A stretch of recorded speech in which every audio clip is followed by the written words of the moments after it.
Great. This is my part, I guess. So hello, and thanks everyone for coming. This is our May joint land use committee meeting. My name is Carrie Keenan. Jessica Chait and I are the co-chairs of the Chelsea Land Use Committee. And tonight we are joined by the committee members from Clinton Hills Kitchen Land Use, co-chaired by JD Noland and Paul Devlin, as we have two agenda items to address that concern both of our committees. We thought, why not do it together?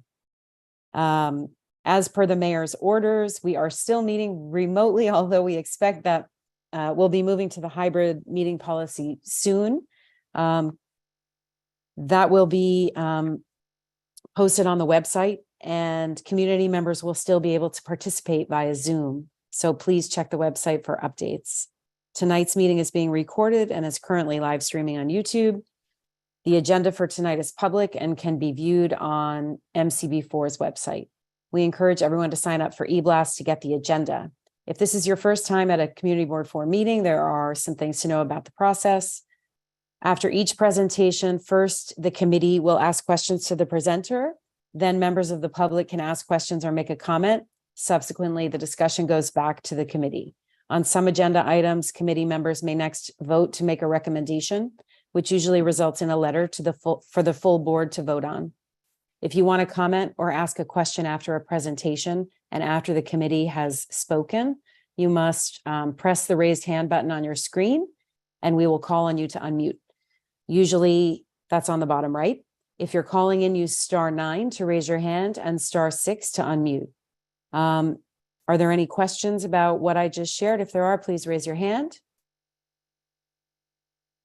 Okay, not seeing any. Usually we introduce ourselves, but since we are such a large group, maybe I'll just ask everybody to please change your name to reflect which committee you are on. And I will turn it over to Jessica for agenda item number 1. Thanks, Carrie. Good evening, everyone. Our first agenda is a presentation. We're joined by Andy Cantu and Abigail Ryder from DCP. This is, some of you may be familiar with the Mayor's City of Yes platform. It includes 3 major initiatives. One is for carbon neutrality, one is for economic opportunity, and the other for housing. Tonight, Andy and Abigail will be presenting on carbon neutrality. And this is really focused on modernizing zoning to support climate goals of reducing our reliance on fossil fuels. You may have had a chance to look at the Dropbox, but essentially they have 4 main proposals, 4 major groups of which this proposal connects to. One is around energy, the grid, buildings, transportation being the third, and then waste and water. Given that these topics, yes, they're zoning at the core, which is why, and land use at the core, which is why these 2 committees are coming together, are germane to the other committees, some of the other committees within our board priorities. And so WPE did discuss this proposal at their meeting last week and shared with us some of their comments in advance. And my understanding is that transportation will be taking this up, I believe, later this week. So ultimately, while we will be voting on this today, we're going to be looking to kind of weave together and have one board perspective on this, which is also, of course, why we brought both committees here today, so we can ensure that there's one voice on this topic and be aligned with that. I do think Christine, I think I saw Christine in the attendees, and will likely share some of the thoughts that transportation is already beginning to consider, but of course their committee meeting should also happen, and there should be time for that communal discussion. So with that, I'm going to turn it over to Andy and Abigail. There are quite a lot of materials in the Dropbox though, so if you haven't had a chance, obviously would request your attention on them, but be sure to kind of click through some of the materials that are there. Andy, Abby, to you. Great, thanks, Jessica. Hi, everybody. My name is Andy Cantu. I'm the West Side team leader in the Manhattan office at DCP. Just want to thank Jesse and the chairs for agreeing to do a joint meeting tonight. It makes it a little bit easier on us to have to go out to all the 59 community boards. But Jessica basically gave the entire intro for me, so thank you.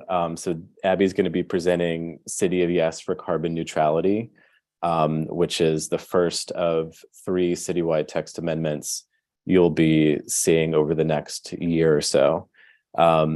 Before we dive into it, I just want to sort of set expectations. So, although Abby and I are pretty familiar with the ins and outs of the proposal, we aren't actually part of the team that put the proposal together and developed the text. So, we will do our best to try and answer your questions on the spot, but I fully expect there to be some questions we may not be able to answer fully. So we will take those, put those to our team here that developed the plan and get back to you with the written answers as soon as possible. So with that, I will hand it over to Abby. Great. Thanks, Andy. Let me just share my screen here. And thumbs up if you can see the presentation. All right, great, thank you. All right, well, thank you again, just as Andy just said, for combining the 2 land use committees this evening. This is actually one of my first public presentations as a DCP planner, so I appreciate your patience while I'm still learning the ropes. Tonight, I'll be presenting our City of Yes Carbon Neutrality Zoning Text Amendment, which is an opportunity to update our zoning regulations to help all of us meet our city's climate goals. And again, we will have time at the end of the presentation for your questions, and we'll do our best to answer your questions, but we'll make sure to get back to you with any follow-ups that are needed.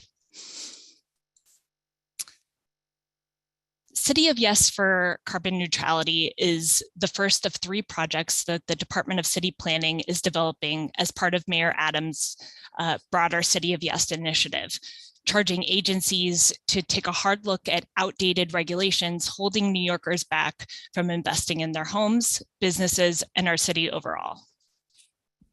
2 other initiatives, Economic Opportunity and Housing Opportunity, will begin public engagement later this summer. They are distinct and independent proposals. And to avoid inundating community members during the public review process, they are being staggered to the rest of this year and into next year. The text amendment aims to deliver zoning relief to property owners who want to save on energy costs and reduce emissions through retrofits, but who are stymied by current zoning rules and regulations. Finally, City of Yes for Carbon Neutrality isn't the last word on sustainability. Sustainable practices have been deeply embedded in our planning work for decades and will continue to be present in all of our work, including economic opportunity and housing opportunity. Before I dive in, let's take a minute to frame our conversation. Why are we even talking about carbon in the first place? It's important to emphasize that we are facing a climate emergency, and it's largely fueled by global carbon dioxide emissions. CO2 makes up most of the US's greenhouse gas emissions. Here in New York City, the goal is to reduce the city's emissions by 80% by 2050, or 80 by 50 for short. I'm going to use the word decarbonization a lot in this presentation. Simply put, decarbonization is the process of reducing greenhouse gas emissions produced by the combustion of fossil fuels. In New York, the key driver of our city's carbon emissions is by far our building sector. And there is a big relationship between our buildings and the zoning laws that govern them. To become a carbon neutral city, we need to reduce our overall energy needs by retrofitting almost every building in the city to become highly efficient, clean the grid by switching from a fossil fuel powered electricity source to renewables like solar and wind, and lastly, electrify all remaining energy needs. That includes our vehicles and our buildings as well. As you can see in this graph, The key driver for our city's carbon emissions by far is our building sector. There's a significant relationship between how our buildings function and the zoning laws that govern them. Recent state and city regulations, such as Local Law 97, will impose strict fines on large buildings that do not reduce their carbon emissions. And these are in part driving the need for us to re-examine our zoning laws. Since March of last year, DCP has held multiple public info sessions and over 100 meetings with stakeholders. Along the way, we've asked experts, nonprofit leaders, and advocates, what can the city do to help achieve our collective climate goals? And how has zoning helped or hindered the advancement of those goals? Meeting the challenge of our climate crisis is a massive undertaking. And through our engagement over the last year, we've identified a number of ways that zoning can help support that effort. Tonight, we'll review the 4 key goals the proposal seeks to support, as well as the 17 specific zoning changes we've identified to achieve those goals. In the interest of time, I'm going to briefly touch on all 17 proposals and go into depth on a few proposals that are potentially the most salient to Community District 4. The first key goal is supporting the decarbonization of our city's energy grid. As background, this slide shows initiatives underway at the city or state level. These are not part of our zoning proposal, but they are the context in which our planning work is situated. By 2040, New York State is legally required to achieve a 100% renewable energy grid. To support this, we will be developing large amounts of offshore wind and bringing in more clean hydroelectric power from upstate and Canada. However, this transition will require an all-hands-on-deck approach.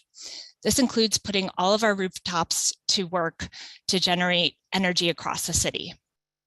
To give you a sense of where we stand on rooftop solar, in 2016, we set a goal of getting to 1,000 megawatts of rooftop solar across the city by 2030. To date, we are currently at around 300 to 400 megawatts. This means we only have 7 more years to more than double the amount of solar in New York City in order to meet this goal. And to utilize the energy from offshore wind and from rooftop solar, our energy grid will have to become smarter and more decentralized, with resources spread throughout the city instead of limited to utility sites and outlying areas. To support this smarter, more decentralized grid, we will need to rely on energy storage. To support the ongoing work of cleaning the grid, New York City zoning can help in 5 key areas. First, we can take a fresh look at our rooftop zoning allowances to ensure that there aren't any limitations holding us back from solar goals. More on this in a minute.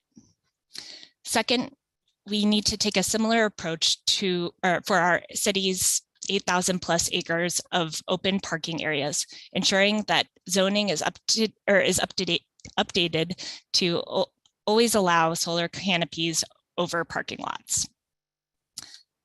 The third proposal facilitates community solar, a scheme that allows, for example, your solar array to provide power to your neighbors. Today's zoning classifies community solar as a commercial use. However, there are large residential campuses, hospitals, schools, and colleges in residential districts where community solar would be a great fit. Our zoning needs to be updated to allow for the expansion of community solar. Fourth, we will need to ensure that safe FDNY and DOB reviewed energy storage facilities are located where they are needed most. Customers need access to clean and renewable energy. Zoning needs to be updated to add specific rules for energy storage and help facilitate its rollout across the city. Again, more on this in a minute. And finally, onshore wind faces strict limits in today's zoning without a relief valve for sites where greater heights may be appropriate. The zoning proposal will create a new tool that can be used by future applicants to submit onshore wind facilities for a public review process with the City Planning Commission. To be clear, This proposal does not change current height restrictions on wind turbines. Let's discuss the rooftop solar proposal further. Here you can see an example illustration of the current zoning regulations for rooftop solar on flat roofs in residential districts. Notice that solar canopies are prohibited within 6 feet of the street wall. They can't cover more than 25% of the roof. And in some districts, there is a 6-foot height limit, which is in conflict with FDNY's need for at least 9 feet of clear headroom. And on this slide, you can see an illustration of the difference in as-of-right rooftop solar installation under the proposed new zoning rules. Here, the entire rooftop can be covered by a solar canopy. There is no setback requirement on the upper roof, which will allow for the load of the canopy to sit directly on load-bearing walls, increasing cost effectiveness. And there will be a 15-foot height limit across the board. Please note that the proposal would not limit, would not permit canopies on the setbacks of a building.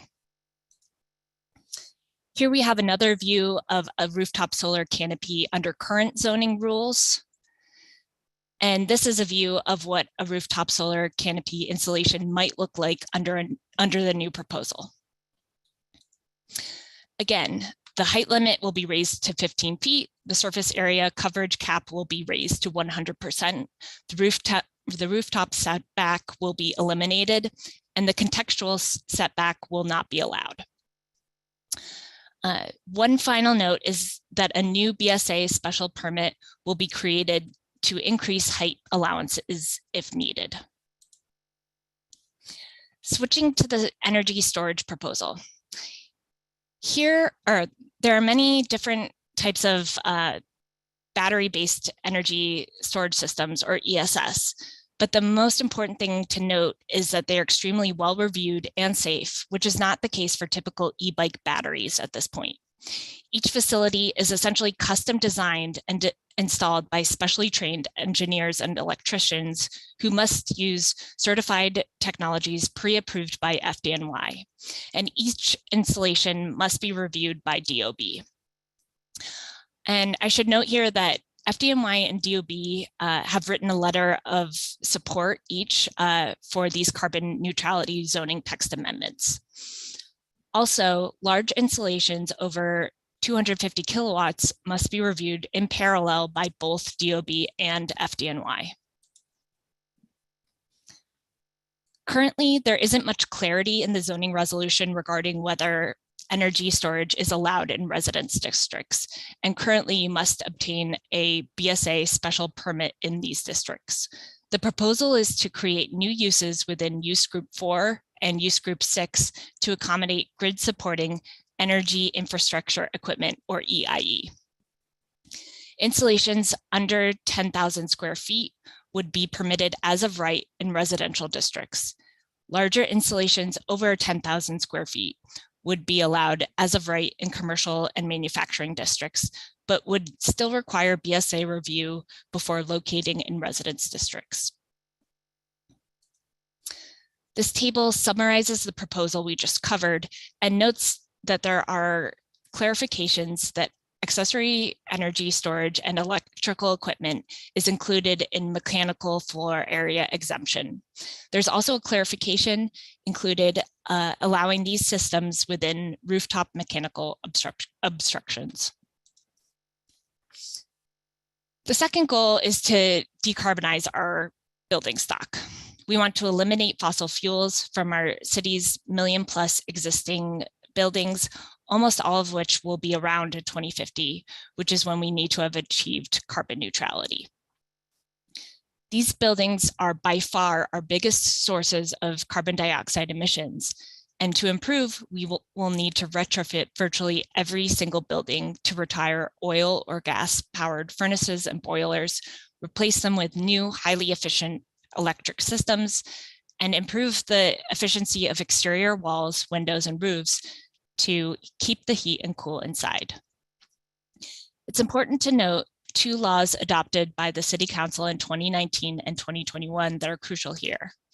Again, first for large buildings, which are defined as buildings 25,000 square feet and larger, Local Law 97 will begin to impose fines on these buildings if they do not cut their carbon emissions. Fines will begin in 2024 and will increase through 2050. Second, Local Law 154 requires that all newly constructed buildings are electrified from the get-go. Fossil fuel-based equipment will no longer be allowed in new construction. Again, these laws have already passed. Our zoning proposals will simply help owners comply with these laws. Within this context, zoning can help support the decarbonization of buildings in three key ways. The first is through electrification, retrofits, and physical screens for rooftop mechanicals. Zoning can be changed to allow equipment like heat pumps, which can't be in basements or cellars, to be located above the zoning height limit on building rooftops. This will give owners, architects, and engineers greater flexibility to navigate their best path to electrification. More on this in a few slides. Second is allowing envelope retrofits to meet code. Zoning needs to ensure that where someone is trying to add thicker insulation, or even in some cases for large buildings, reclad the building by removing the old facade and replacing it with a new efficient one, that they don't run into zoning obstacles that prevent them from undertaking the project. Third is promoting envelopes that perform better than code. The 2012 Zone Green Wall Thickness Deduction awards a small amount of additional floor area for better than code buildings. This is updated to reflect the latest energy code and best practices for the future. And finally, let's talk about cost. Undertaking this work will not be free, but there are billions of dollars at the federal, state, and city level available to support it. The New York City Accelerator is a program out of the Mayor's Office of Climate and Environmental Justice that can help you connect with technical and financial support. Before starting a project, give them a call. Let's get into more detail regarding retrofitting mechanical equipment for electrification. Currently, when older buildings are retrofitting to all electric systems, often they are replacing boilers in the basement with heat pumps on the roof. Sometimes this additional mechanical height runs into zoning limitations. The proposal would provide greater flexibility for electric equipment like heat pumps, and for those allowances to be citywide, not just in the floodplain.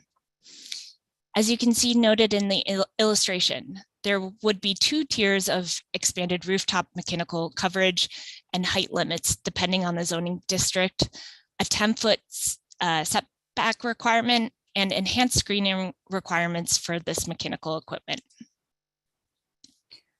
This table outlines the proposed change to what would be allowed as of right by district. Note that the proposal clarifies that in yards, courts, and open space, all accessory mechanical equipment, including power systems, are permitted obstructions up to 25% of the area and up to 10 or 15 feet high. And a last note on retrofitting mechanical equipment. Currently, when rooftop mechanical equipment is below the zoning height limit, there's no applicable screening requirement because it isn't a permitted obstruction. That's how we get a situation like what you see on the screen. The new screening requirements will be expanded to require better screening of permitted obstructions, as well as requiring mechanical equipment that isn't a permitted obstruction to also be screened.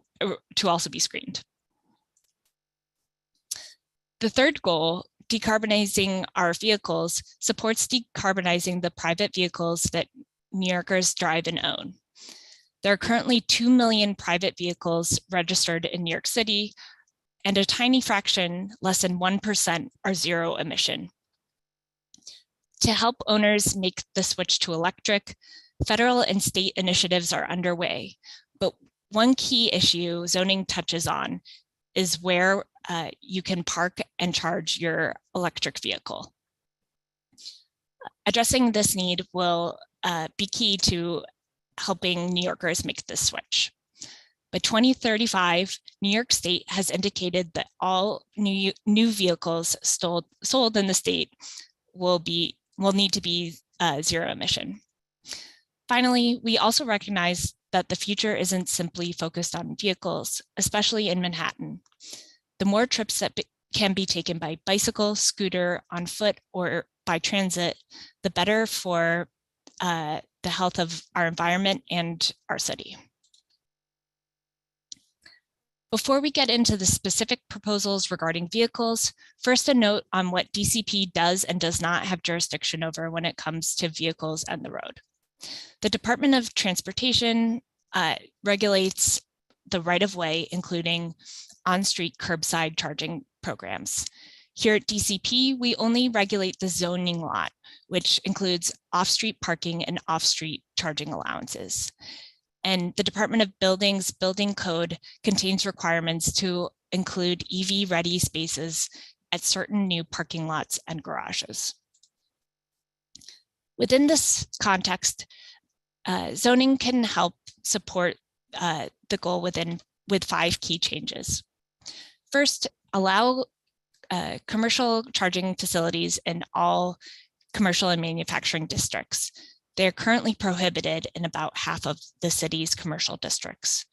Second, allow building owners to designate a portion of their existing parking spaces to be offered up as public EV charger sharing spaces.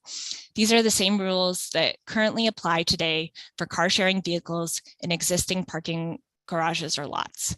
More on this soon.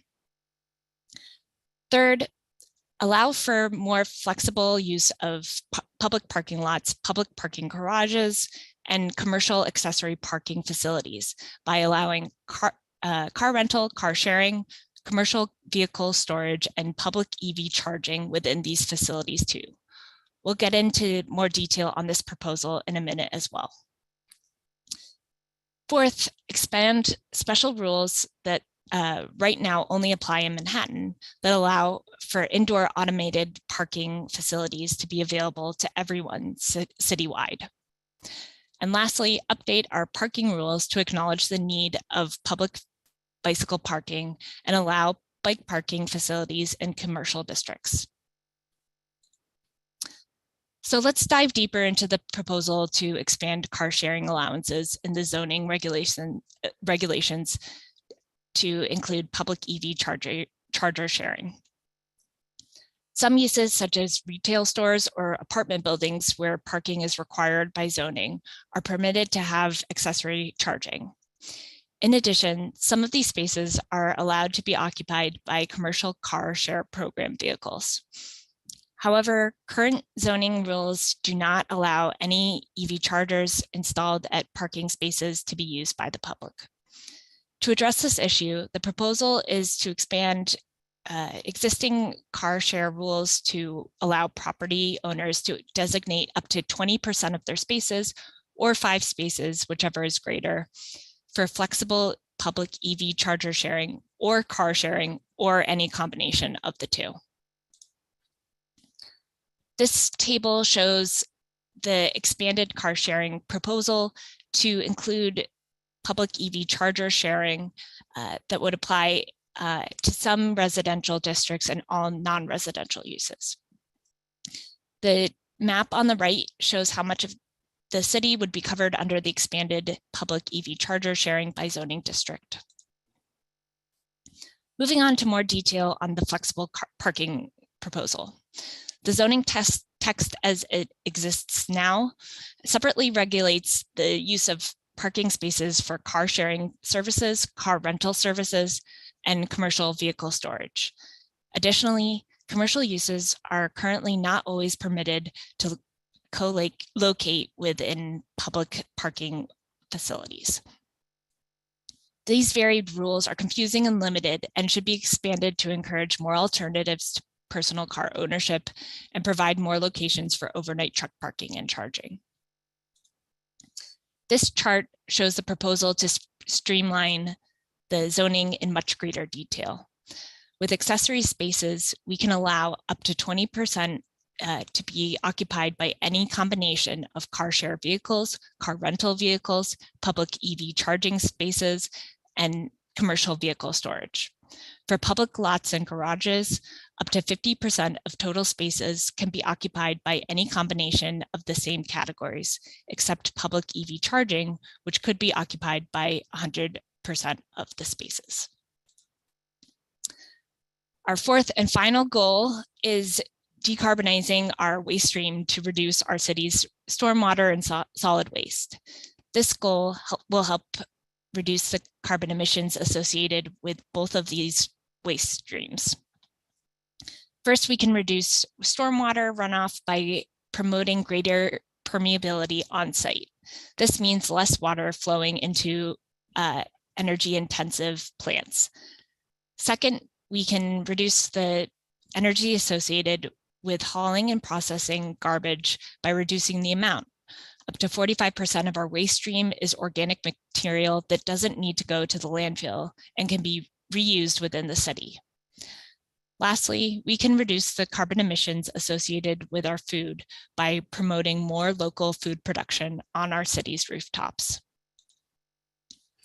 Within this context, zoning can help contribute to a better environment in 4 key ways.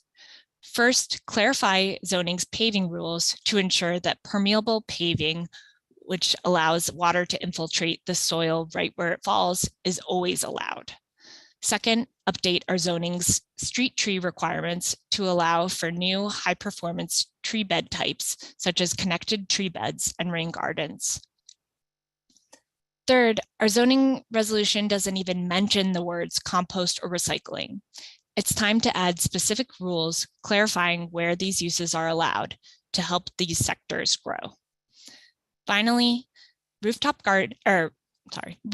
greenhouses are allowed on top of non-residential buildings, but to build one, current rules require that you obtain a certification from the chair of the City Planning Commission. By streamlining this requirement, we will allow DOB to review applications for building permits and cut costs and simplify the process for those looking to grow food on their community's rooftops. Let's dive a little deeper into the proposal to better facilitate rooftop food production. Although zoning currently allows for rooftops to be built beyond maximum FAR and height limits in non-residential buildings, the CPC certification requirement has proved to be a major barrier. Since Zone Green allowed for rooftop greenhouses to be built in 2012, only 2 projects shown on this slide have been built. The proposal here is to allow rooftop greenhouses to be built as of right without having to obtain a separate CPC certification. Note that any proposed structures will still be evaluated for compliance by DOB.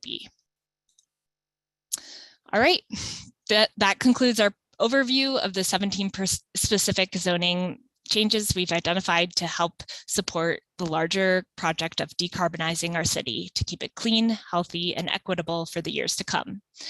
As a citywide zoning text amendment, this process will continue for the next several months. All 59 community boards will be concurrently reviewing this proposal with their borough boards and borough presidents. In July, the City Planning Commission will hold a public hearing on the proposed changes. In August, the Commission will vote on approving or modifying the proposal, and then it will pass on to the City Council. The Council will have 50 days to ultimately adopt the zoning changes and enact it into law. Overall, the timeline runs from now through October. Thank you for your time and attention to our presentation on the City of Yes for Carbon Neutrality Zoning Text Amendment. I'll now turn the mic over to the committee for questions and comments. Great, thank you, Abby. That really, there's so much here. So we anticipate that there will be quite a bit of discussion. So take a breath, because you just spoke for 30 minutes straight, I think, but really very, very helpful. And as I mentioned, a lot here. A few things I want to just note, and folks who have been on the board certainly longer than I know this well or are on our other committees, but I think CB4 has long been promoting, environmentally friendly changes, things that consider the importance of reducing our impact in our city, in the world, and so appreciate the city's effort on this and know that this is an iterative process, as it has already been, and will continue to be, and appreciate how much opportunity for community input there is as part of the design of this approach. I see some hands up, but I do want to also just, as I mentioned, WPE, Waterfront Parks and Environment, reviewed this material and had a discussion. Carrie, do you want to just briefly summarize what some of the key points they found to be salient were, so we can kind of put those on the table, and then we'll switch more to some of the land use things that folks here might want to ask about. Yeah, sure. Thank you. And thank you for the presentation. I was able to Can we take it down so we can see everybody? Yeah, thanks. I was able to attend WPE last week, Thursday, maybe. And these were some notes from the meeting. Thanks to Leslie for sending them over to us as well. They are overall in favor of these changes. In a long paragraph, they talk about, why we need this as a city, and how the current zoning laws discourage the switch to cleaner energy systems. So some specific notes they pointed out were that though there are some concerns about execution, the committee believes in terms of solar panels that this should be addressed through permitting and approval processes. So they approved the change in zoning, but mentioned permitting and approval, which I think we will probably mention as well, especially since Landmarks, this is our second agenda item, has just brought up that these things would actually be staff approved. So the visual aspect, which may be a sticking point for some, is not a major concern for WPE. In fact, some see it as a welcoming sight. They have long advocated for wind power, with some questions on sound and effects on birds. ESS, which are the storage systems for the solar power, will be necessary to harness and store these new energy forms. We expect these stations will undergo the same permitting and location procedure, including community input, as current energy systems. I'm bringing that up because that is also in the Landmarks rule change that we'll be talking about next, where that is also staff approved. WPE committee discussed the overcladding and recladding changes to accommodate installation and retrofitting, which is they support. One note of concern is that though the FRA bonus will not impact greatly lower level, lower height buildings, they could greatly add up when it's new construction for a taller building. Transportation section mostly involves allowances supporting EV charging infrastructure. They had one note on bike parking zoning. The zoning should make a distinction between individual and commercial use bikes. Marty also noted that we should include a statement on the separation of combined stormwater and sewer drainage systems, especially for new construction. And there's a conversation about the burden of cost and on whom it falls. But in general, like as a final statement, just they are very in favor of it and believe that these are the things that they have been working towards for a long time. Great, thank you, Carrie.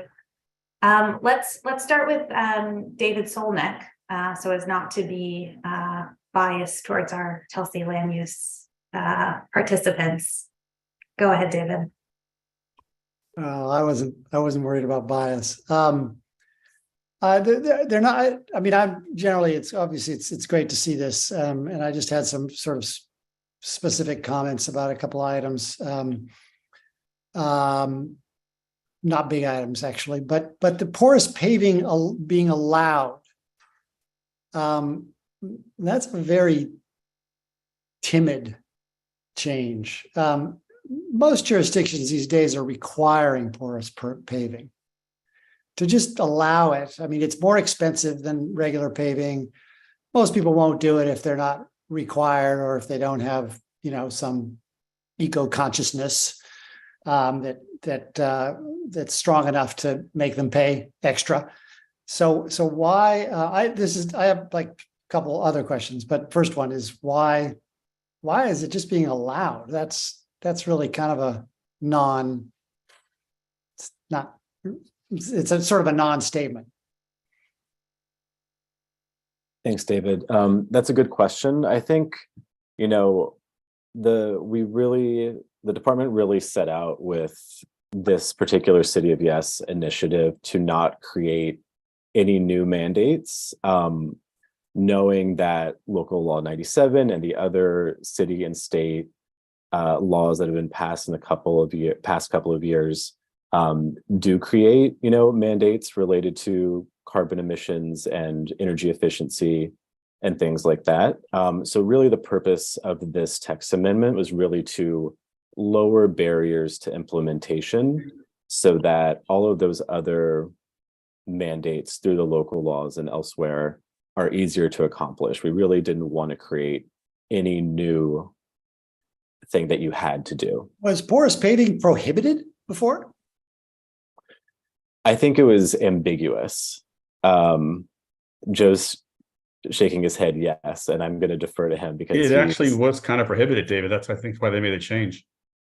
I mean, yeah, I just think that's. Remember, we have a very old zoning that resolution. change is about 15 years behind most jurisdictions. I mean, that's a very, very timid change. And the other one having to do with tree beds. You know, you showed an image of tree beds that would take up some storm drainage. You know, the storm drainage would enter into the tree beds. And again, that's just being allowed, right?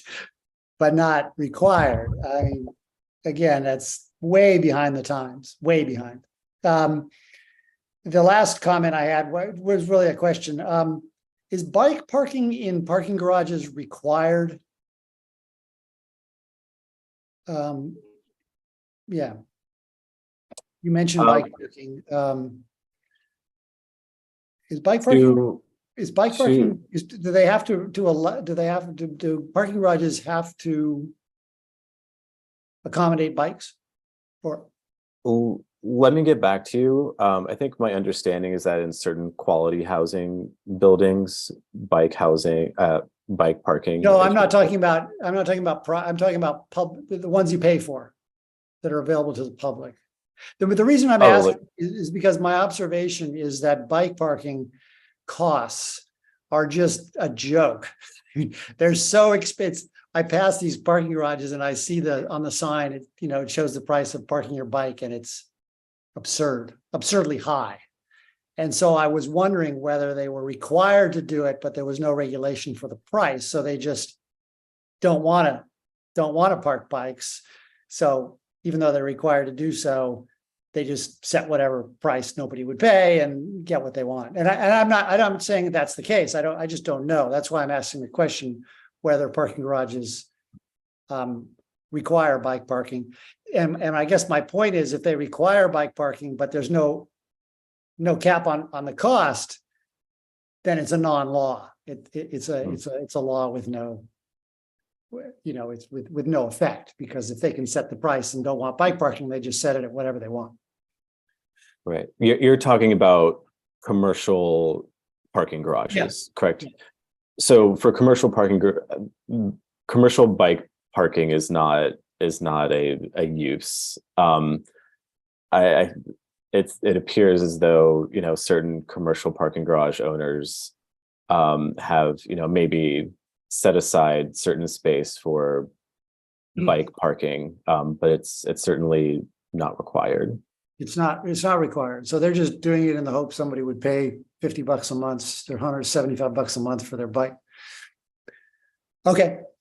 Thanks. That's all I had.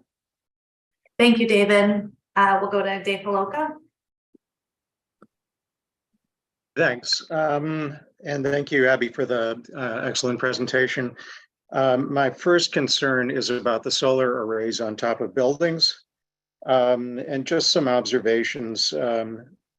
It seems to me that the 15 feet above maximum zoning allowance doesn't have so much to do with letting firemen walk underneath. And the fire department says they need 9 feet. It seems like it's more intended to rise above other rooftop equipment or stair bulkheads, so that you really get kind of an ideal situation where the entire highest top of the building is covered with an array from facade to facade. It seems to me that that is so prioritized that what's lost is the kind of balance between function and design, which is a real fundamental for any kind of design decision. And it seems to me that the arrays could be lowered to a very low distance above the roof and have paths among them that would allow firemen to get to the stair bulkhead, which is typically what they're concerned with in the event of a fire. Sometimes they want to be able to knock a hole through the roof so that they can allow smoke to exhaust. That works in like wood framed construction, which, is a limited number of buildings, and there could still be places set aside for that to be allowed. The downside is the really transformative effect that this could have architecturally. And I know it can sound trivial in the face of an existential crisis like climate change to be thinking about the composition of buildings. But I'm an architect, and a lot of buildings that will be affected aren't, they're not landmarked, but they're historic, and they have sort of a traditional form, which is based on having a base, a shaft, and a capital. Even row houses are designed that way, with a rusticated base, a shaft, and a cornice. It's based on the classical column, and it reflects the human body with feet, a body, and a head. And, to take a lot of those buildings and have this kind of canopy 15 feet above the top of them, well, it's going to be like a body carrying an umbrella. It's just going to be very strange compositionally. And again, as I said, I don't think that kind of balancing of the visual effect with the utility has been taken into account. I think, if anything, what's proposed and what's seen in the diagrams we see that show that 15-foot high array is one extreme. The other end of the extreme would be what's currently allowed, the 25%. And I would say that we need to find something in between those that still works pretty well. They even make solar collectors that are rooftop pavers that can be walked on. I know they're not as efficient, but they wouldn't have this huge impact. There's also a zoning issue. This effectively raises the height of buildings in terms of the shadows they'll cast by 1.5 stories. And zoning is all about maintaining things like light and air. You even get LEED credits for those, in the design of new buildings. They're considered a sustainability issue, as well as just a kind of public good bread and butter zoning issue. So I'm very concerned about the added shadows that would be cast. What if somebody spends a lot of money to install one of these arrays, and then somebody builds a taller building immediately to their south? I kind of wish that the city was making things like geothermal easier to build, which doesn't have these consequences, and which would work very well with the emphasis on heat pumps. And I have a question about the energy storage systems. You said that there would be a 10,000 square foot allowance, FAR allowance in a residential district. Is that for a site of any size, even with a footprint of less than 10,000 square feet? I mean, that could automatically allow much larger buildings than zoning currently allows from the interior content of the energy storage systems. Sorry, Dave, can we get an answer on that last question in particular? Yeah, so Abby, I think there's actually a table in the appendix of the presentation that might help explain this.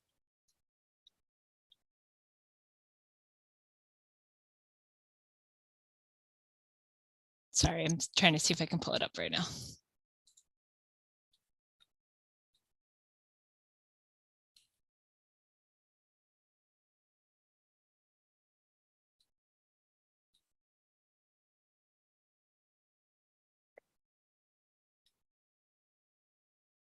And Andy, just to tee up, if you do have any comments about what Dave was inquiring about, there wasn't quite a question, but the comment about 15 feet and how that was arrived, if there's more that went into that that led to that determination as the appropriate height or max height, that would be helpful.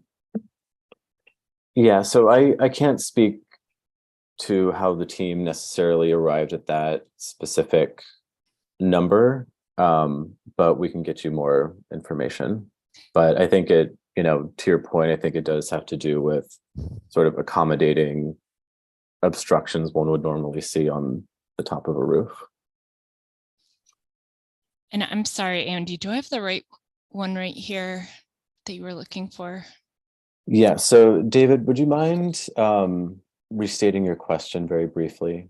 Yeah, the 10,000 square foot FAR allowance within a residentially zoned district for the energy storage systems. Does that apply to a footprint of any size? An existing FAR of any size? It could greatly enlarge a building beyond what current zoning allows. And that current zoning, typically that's contextual, and the idea is that the building's going to fit in with its surroundings. This would kind of as a blanket add 10,000 square feet to the allowed FAR. It's not 10,000 square feet. It's the footprint of 10,000 square feet. Isn't that correct, Andy? I think so. I think there's a little bit of a miscommunication here, but Dave, just so I am not giving you a wrong answer, let me take this question back to the team and get you an answer. Okay, and any thoughts about the solar arrays from my ramblings there? I mean, as an architect, I'm very concerned about the impact of this, both in terms of light and air zoning and, the appearance of buildings. We'll definitely take those comments back. They're well taken, and it's definitely something that we've heard from other community boards as one of their primary concerns. Thank you. Thank you, Dave. Paul? Thanks. It's a ton of information. Thank you very much, Abby and Andy, for doing this today. And generically, I think, I'm also in support of finding ways of getting renewable sources, but of course, the devil is in the details. To follow up a little bit on David Solnick's questions about requirements versus allowances, all of the language in here is allowing things to happen, right? None of them are being required. Is that correct? As far as I know, yes, correct. So new developments won't be required to put on solar panels on their roofs. And the pervious surface won't be required. All those things won't be required. And as a follow-up, not through zoning. They're required through local law 97, Paul, that you have to go through. So to follow up on that point, though, you mentioned the NYC accelerator as the availability of funding, but without this being required for anybody, we don't have to worry about funding for these things because it's not a requirement. A building can do this, and they can get access to funding if they want to do it. Correct? No, so a lot of these, there are requirements under things like local law 97, other local initiatives and state initiatives like Joe mentioned, but the zoning itself, this proposal is not creating a requirement. It's simply creating the space for all of those other mandates to be implemented. Right. So it's all the other requirement. This particular language we're reviewing today has no requirements. So that's what I wanted to clarify. All right. So thank you. So then my second question is, one of the things that we worry a lot about in Hell's Kitchen and Chelsea is the infringement upon our special districts and our historic districts.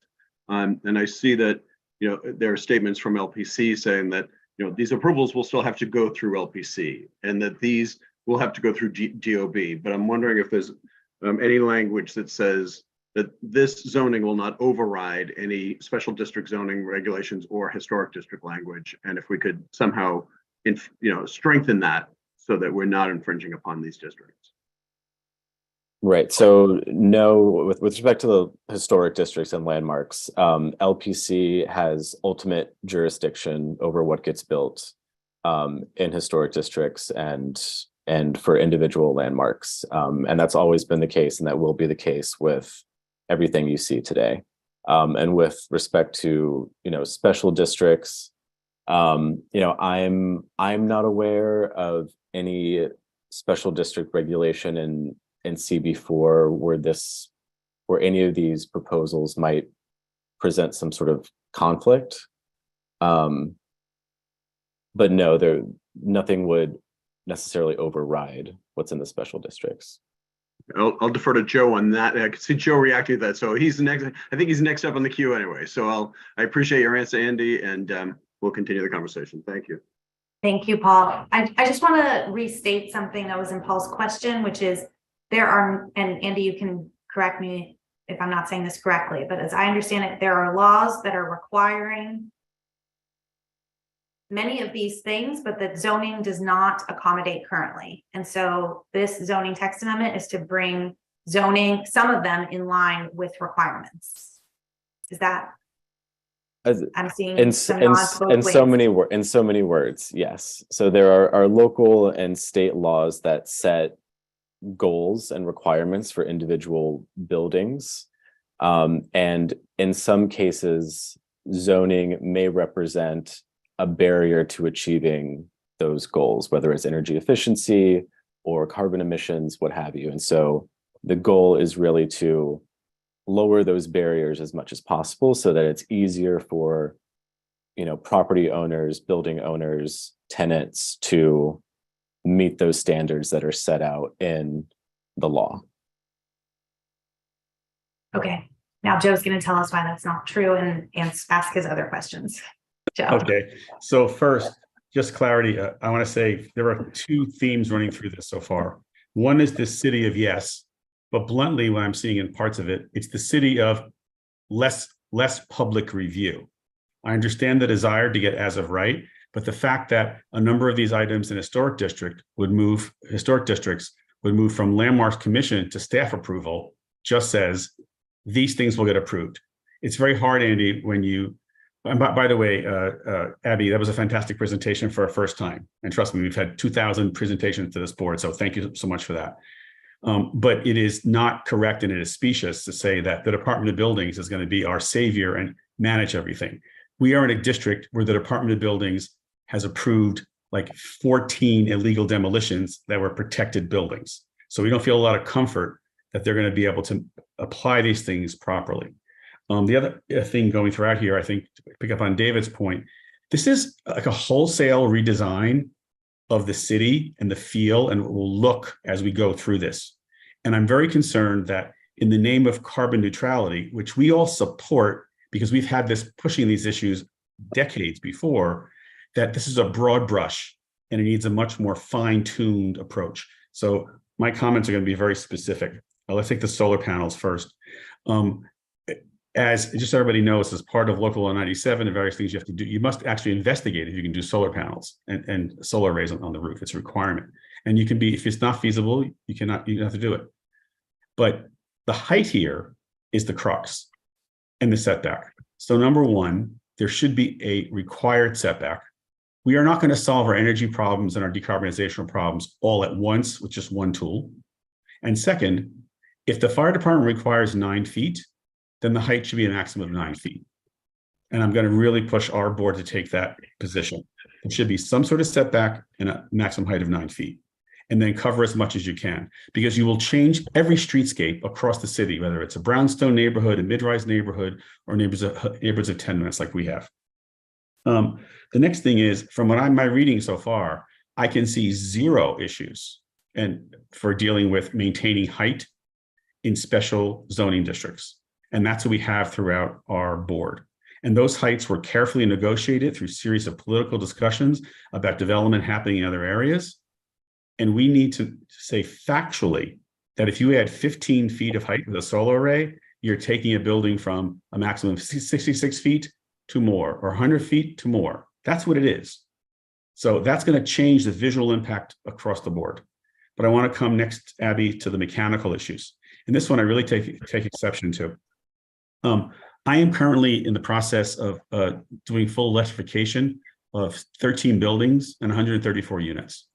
And in none of that have our engineers stated we need to have an additional 25 feet for mechanical equipment. I think, again, the broad brush versus the more fine-tuned thing, you got to look at the districts of bulk and height and tailor that mechanical equipment height to the height of the district. So if you have low-rise districts, the kind of equipment you're installing, I mean, I'm installing compressors and split systems in these buildings, right? And that's maybe 5 feet or maximum 6 feet off a roof, even with dunnage. It is not 25 feet. And I can talk to you about this from direct empirical experience, not like, pulling it out of my hat kind of thing.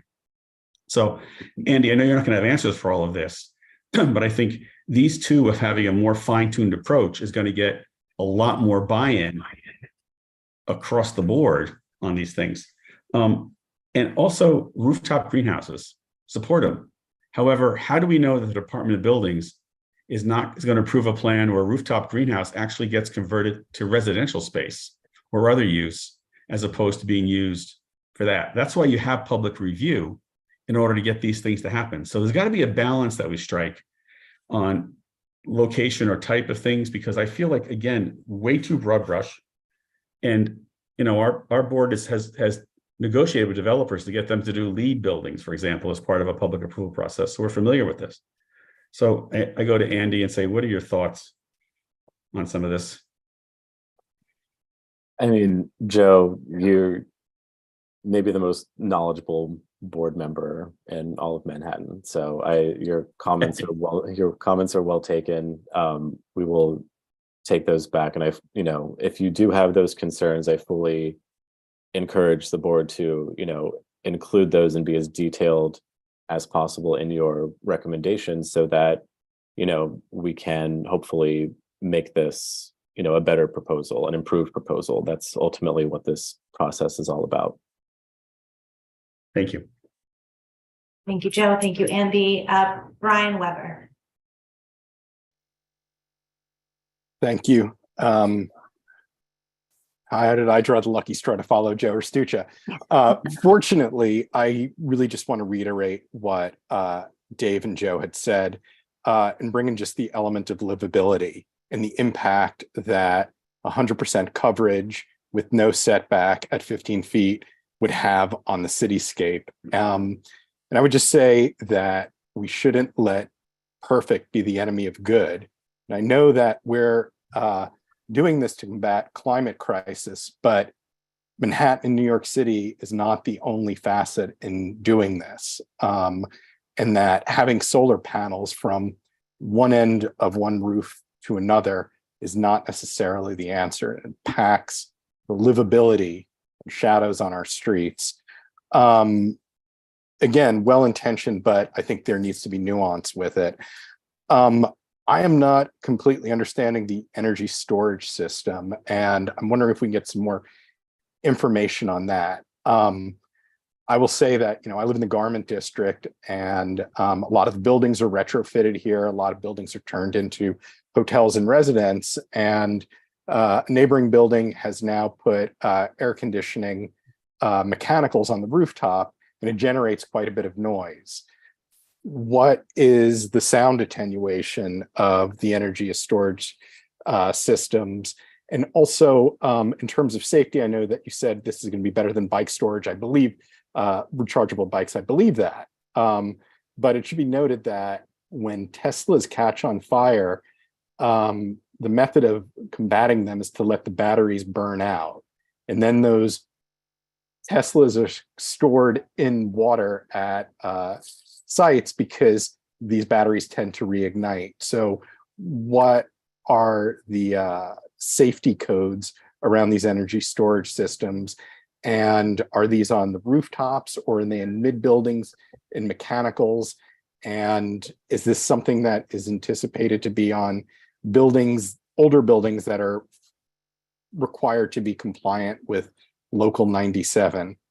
So that's a question on that. And then before you answer that question, I just want to also get some clarity on the recladding of buildings and the replacement of windows on buildings. In our district, whenever a building needs to be repointed, we usually have scaffolding up on our sidewalks for several years while that work is being done. What measures is the city taking to provide co-ops and condominiums and residential buildings with the means to move this work forward, so we're not a city that is enshrouded in sidewalk sheds from one end to the other? So that was a bunch of questions in there. Yeah. Thanks, Brian. All really good questions. With respect to energy storage systems and noise attenuation, my understanding is that, these are essentially just giant batteries and they make no noise, essentially. Okay. In terms of safety, we do have many more details on that. Our colleague Nihilus, who presented to the Planning Commission a few weeks ago, actually received this very question from a commissioner, and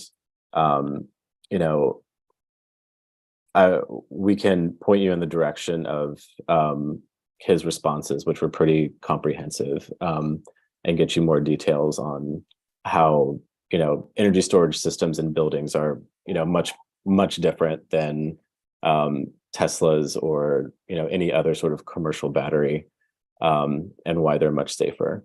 And your final question was about the cladding and the scaffolding, right? Yeah. So I think with respect to the allowance for the sort of floor area discount one would receive if you were to install insulation or new window systems or things like that, my understanding is those are mostly geared towards larger buildings with like glass curtain walls, so more of your larger commercial buildings where that's actually going to be feasible and an issue. Your smaller buildings, your brick buildings, your tenements, your row houses, things like that, it's probably not going to be feasible to sort of extend the exterior of a building in such a way. But in the event that it is, I think if there is that sort of situation, I think we can get you more details on what that would actually look like in practice from actual implementation. Right. I guess I just want to note, in our district we have a lot of large masonry buildings, former manufacturing loft buildings that have been converted into residential, and I know the city is looking to convert more of these manufacturing loft buildings into residential. Now, maybe with the new buildings, these retrofits can be built into the renovation process. But my question is for existing buildings. We have co-ops in our neighborhood that have residents who have lived in them for 25 plus years. Yeah. Brian, this is much more oriented toward large glass skin buildings. That's what it's about. Okay. The kind of stuff you'll see in a masonry building will be done from the inside. If there's a full rent, like if a manufacturing building, the garment center is converted, they're going to be required to meet all those new energy code compliance, and it's going to happen from the inside. It's Right. much easier and simpler. It's the big glass office buildings that are the painful things that Andy speaks about that are going to be the recladding that they're really thinking about. Gotcha. Thank you. And that's one question on the energy storage. Is there an FAR exemption for energy storage? I wasn't quite clear about that in the presentation. I think that the slide that Abby presented was a little bit ambiguous on Yeah. whether there was an actual FAR exemption or whether it was merely what is allowed. But let me get more details on that and get back to you, because I don't want to give you a misleading answer. Thank you. Okay, we will go to JD and then Viren, and this is all really important and good, and this is a meaty, substantive topic. I just do want to note the time, and we have another important topic which abuts this one, so just want to have everyone be mindful. JD. Thank you, Jessica. Thank you for the presentation. Just a couple of questions. Help me out here, because this is an enormous amount of information, and quite frankly, I don't really understand the weight, the size of a lot of these things. I want to echo what David Holoka said about the aesthetics. I think that's an important consideration, and what Joe says about finding a balance. So Andy or Abby, how much do these things weigh, and who determines that a building can support it? I live in a building that's 160 years old. Are 140 years old. A lot of buildings in Hell's Kitchen are old buildings. Say a landlord wants to put this on a roof. Who comes and says it's safe? Department of Buildings? And secondly, these energy storage systems, how much do they weigh? How big are they? Are there cables that run down buildings or into buildings? I think that, yeah, sorry, go ahead. No, good question. I didn't want to cut you off if you had another one. No, Andy, I'm just trying to understand the weight, the danger to these old buildings. We had an article in the Times today about garages, throughout New York City are not safe. A lot of old buildings. How does that work? Who does the inspections? Who can we trust? Right. So, I mean, the solar provision is really just an expansion of what's existing today, right? So if you want to put a solar array or panel on your rooftop, and it's within sort of the envelope of the zoning, one still has to go to DOB and get those plans approved.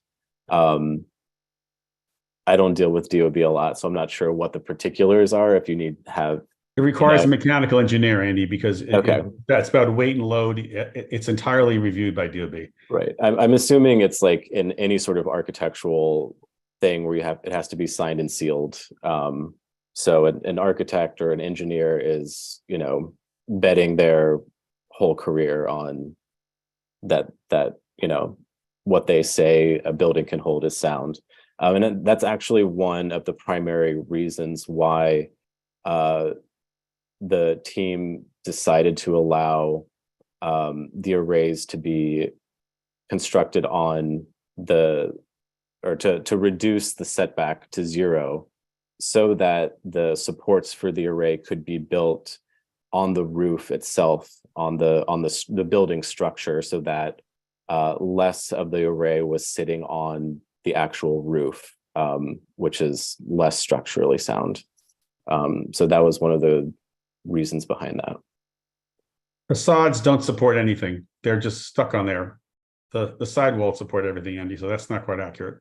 And Andy, the storage systems, are they big? Are they, how much I think they run the gamut. And, Joe being here, I think he's installed 1 or 2 of them perhaps. But it really depends on what, the size of the building, the needs of the tenants, all of that.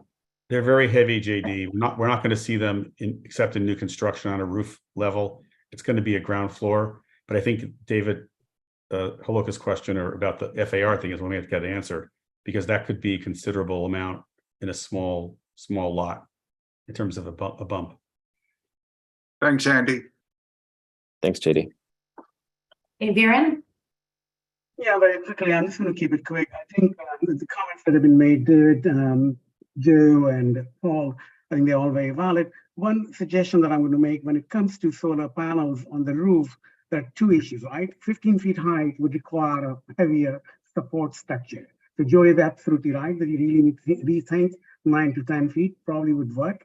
The second thing you want to keep in mind, the solar panels are typically placed at an angle depending on where your buildings are, and that angle typically happens to be 15 degrees.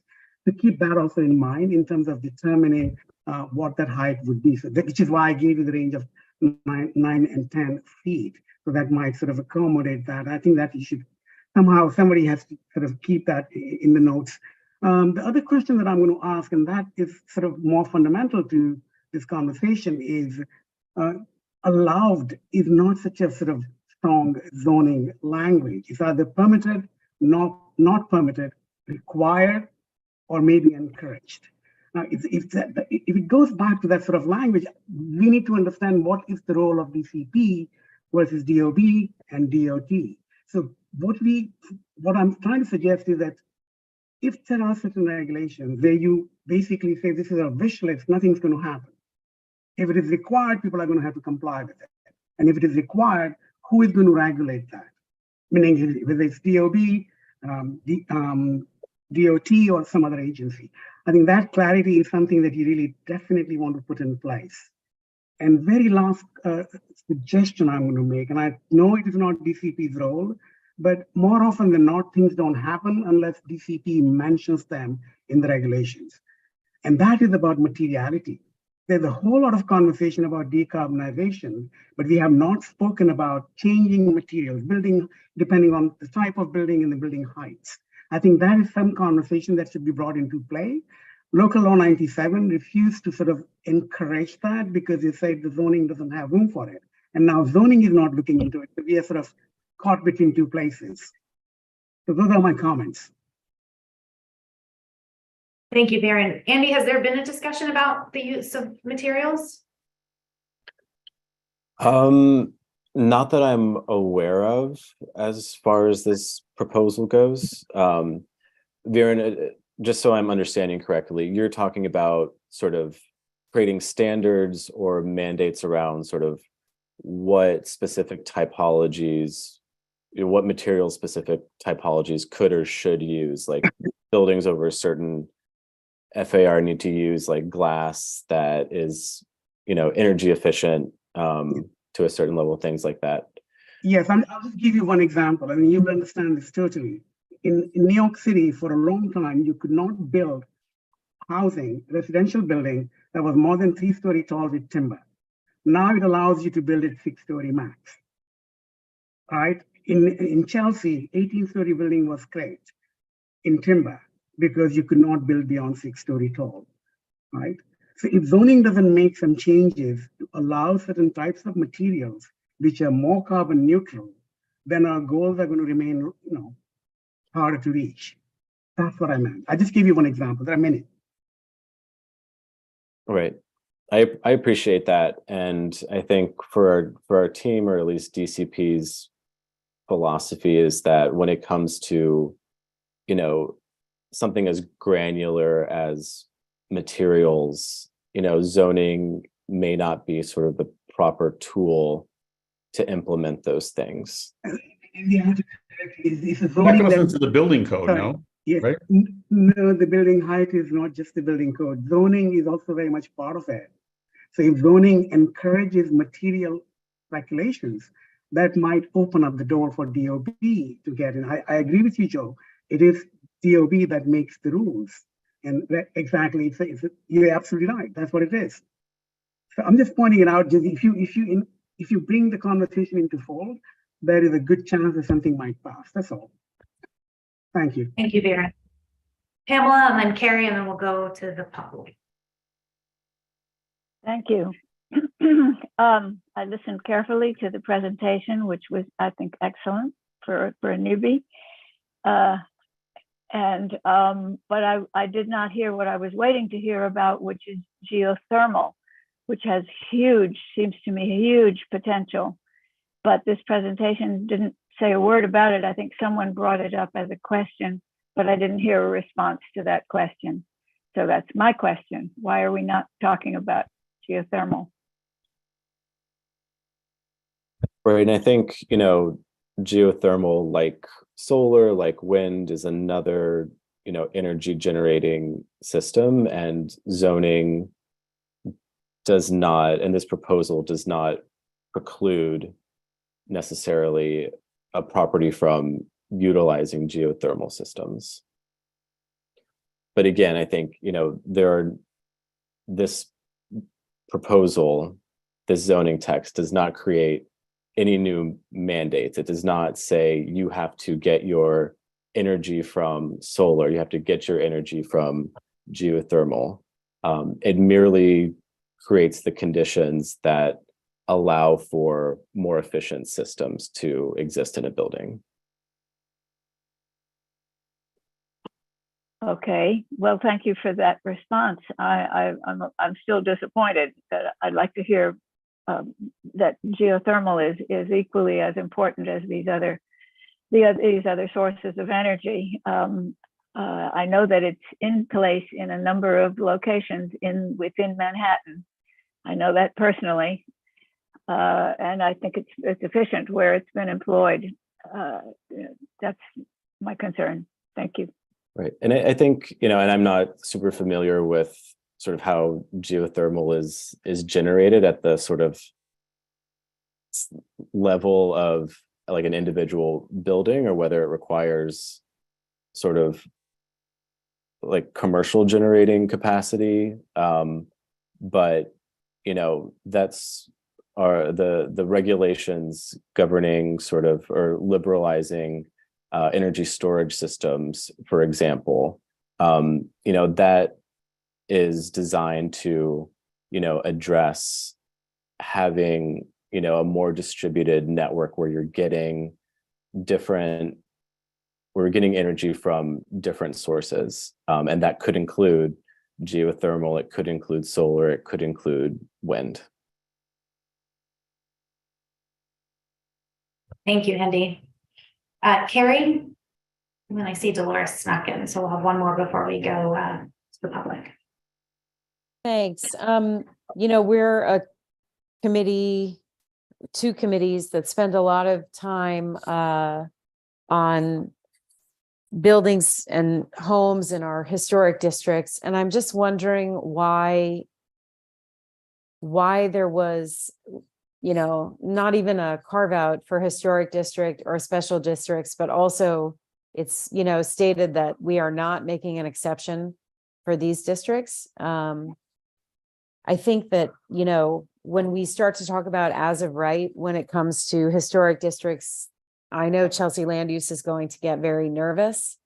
David Holoka has already mentioned the setbacks, and Joe gave a million great reasons why, these things need to be not as of right, but up for public review. And right now it feels like there will be no public review. And the best example that I can think of on this list, which happens to coincide, as I mentioned, with what's coming up next, is the ESS boxes or storage systems, because LPC is moving to a rule change where those would be staff approved. So there would be no public review of those either. So I kind of just want to get a better sense of why in these neighborhoods, I understand it's a citywide proposal, but why the exclusion? Sorry, exclusion. Oh, sorry, why not the exclusion? Well,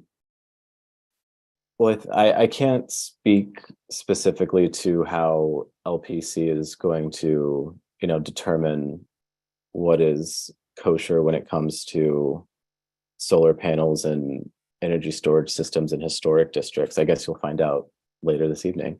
But, what I can say is we wanted to provide sort of maximum flexibility, recognizing that oftentimes these systems are, sort of pretty difficult to try and configure on a rooftop, and we didn't want to let necessarily like the minimum standards be an obstacle. So I think that's why we, as an agency and with the collaboration of LPC, decided that, you know, within historic districts and with landmarks, it made sense for LPC to be the ultimate arbiter of what was appropriate.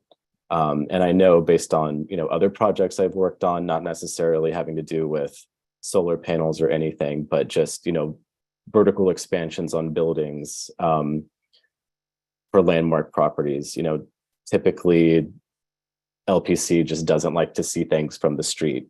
And I imagine that they would institute some sort of similar rule. But again, I don't know what their thinking is on it. Andy, but why not make it subject to that public review? Right. It's not a staff issue. Replacing windows that are there already is a staff issue, right? The issue here is, in the name of decarbonization, public review is removed in an historic district, in every historic district across the city. I don't think it's supportable politically. And I think you should bring it back to your team that we cannot be zealots because we have to have things work and get accepted. We have to get things accepted. And this is the one thing that's going to cause a flashpoint. I want to follow up on that with just one more question, which is, I know there's a lot that you mentioned that you're going to come back to us with, and I just wonder, how are you coming back to us? Will we be having another meeting? Will we be, you know, getting an email? Like, I just want to make sure that these questions that we have, which I think are very valid and important, we're not just going to send off a letter without the information that you know you're coming back to us with. No, so we're taking copious notes. We're going to review the transcript and the video, write down all your questions, and return them to you in writing soon, within the next couple of weeks. And will we have a chance to respond again before? I mean, I think if you have follow-up questions that our responses didn't address, then, you know, absolutely, we'll try and get you the clearest answers possible. Right, but on this kind of thing, we normally have a follow-up meeting or discussion, even with leadership of the board, get back and forth to understand exactly what it is. I know you're in a big citywide thing, but we're local. And so we need to get this back and forth to write the appropriate letter that details it and understands it. Yeah, we request that in the letter.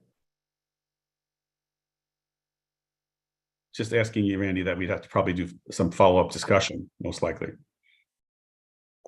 Okay, I think we might be open to that, but let me take it back to the team. Thank you, Andy. Dolores? With apologies, I don't know that we've learned anything new this evening from the presentation. I mean, basically, we had the presentation read to us, which we already had an opportunity to review. I don't know that we've had anything answered. I don't know how we can opine on it as a community without these very specific questions answered. And in general, we all are supportive of the greening of our city. But as it's already been stated, this broad stroke does not take into account, and forget about aesthetics, it doesn't take into the account the ability of a building owner to actually comply of the actual lack of knowledge on the part of DOB about what is happening in certain districts. And as JD already pointed out, and as also as Joe has already pointed out, we've had actual violations of our zoning because DOB does not do that. I think you need to take this back and you need to go ahead and stress that you want to be flexible, but there still needs to be public review, because communities know their buildings and their overall needs better than someone who's just coming out of school that is reading from some ideological way of greening a city.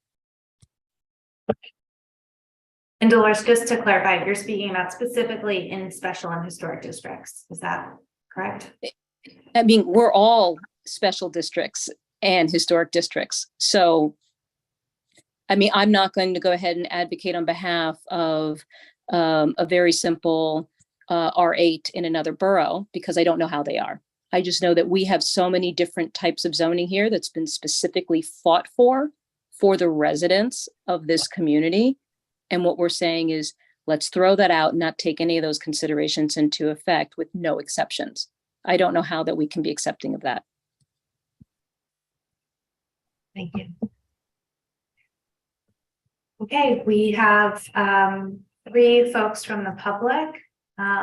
Let's start with Christine, who, as I mentioned, as you all know, Christine co-chairs transportation and will be taking up this issue, I believe, later this week.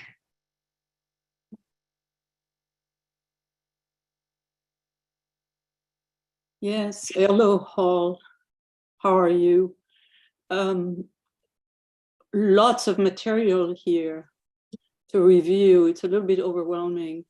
I'm sorry, I'm going to ask a bunch of questions because when it goes to Transportation Committee, we will not have DCP to answer the questions. So thank you for being patient with me. Good presentation, thank you so much. So a first question is, it looks like you are not covering public parking. A lot of it is related to parking. Public parking in residential districts. You are not allowing for installation of EV charging for that, or am I mistaken?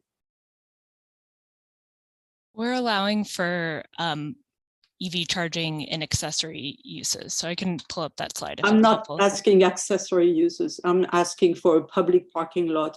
For example, we have on 9th Avenue on various building or various space, we have people which have a parking lot instead of having a building. And so there is a public parking lot operated by Edison Parking, which happen to be in the residential district.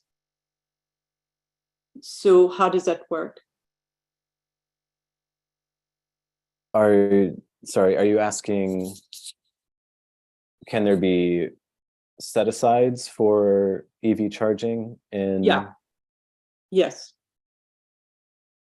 And when I read the document, I couldn't find it, so I need a little help on that. Are you, sorry, Christine, are you talking about whether or not this proposal mandates EV charging? Allows. I'm not talking about mandating. You made it clear that you are not mandating anything, right? But here you are opening a number of parking to EV charging, either for 20% of EV charging or somewhere in 100%, but it doesn't look like any of public parking lots which are in residential district have any allowances. Yeah, Andy, if you'd like, I can pull up the slide with the chart, because I think actually it looks like from the chart that it's not applicable within our districts. Right. Well, I read the text, so I know it's not. So I would say that you should do that, because in Manhattan there are a lot of parking lots which are created by special permit and which are assembled together in order to wait for buildings, right? So there are a lot of those, and they are public parking. They are operated by Edison, etc., and they get a permit for 10 years, right?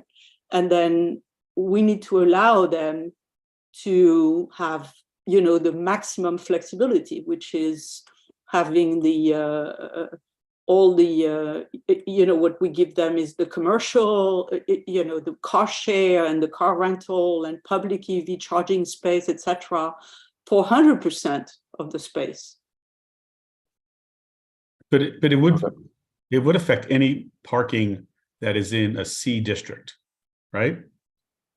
Right. Abby, do you have the slide? Yeah, but it doesn't affect anything which is in a residential district. Right.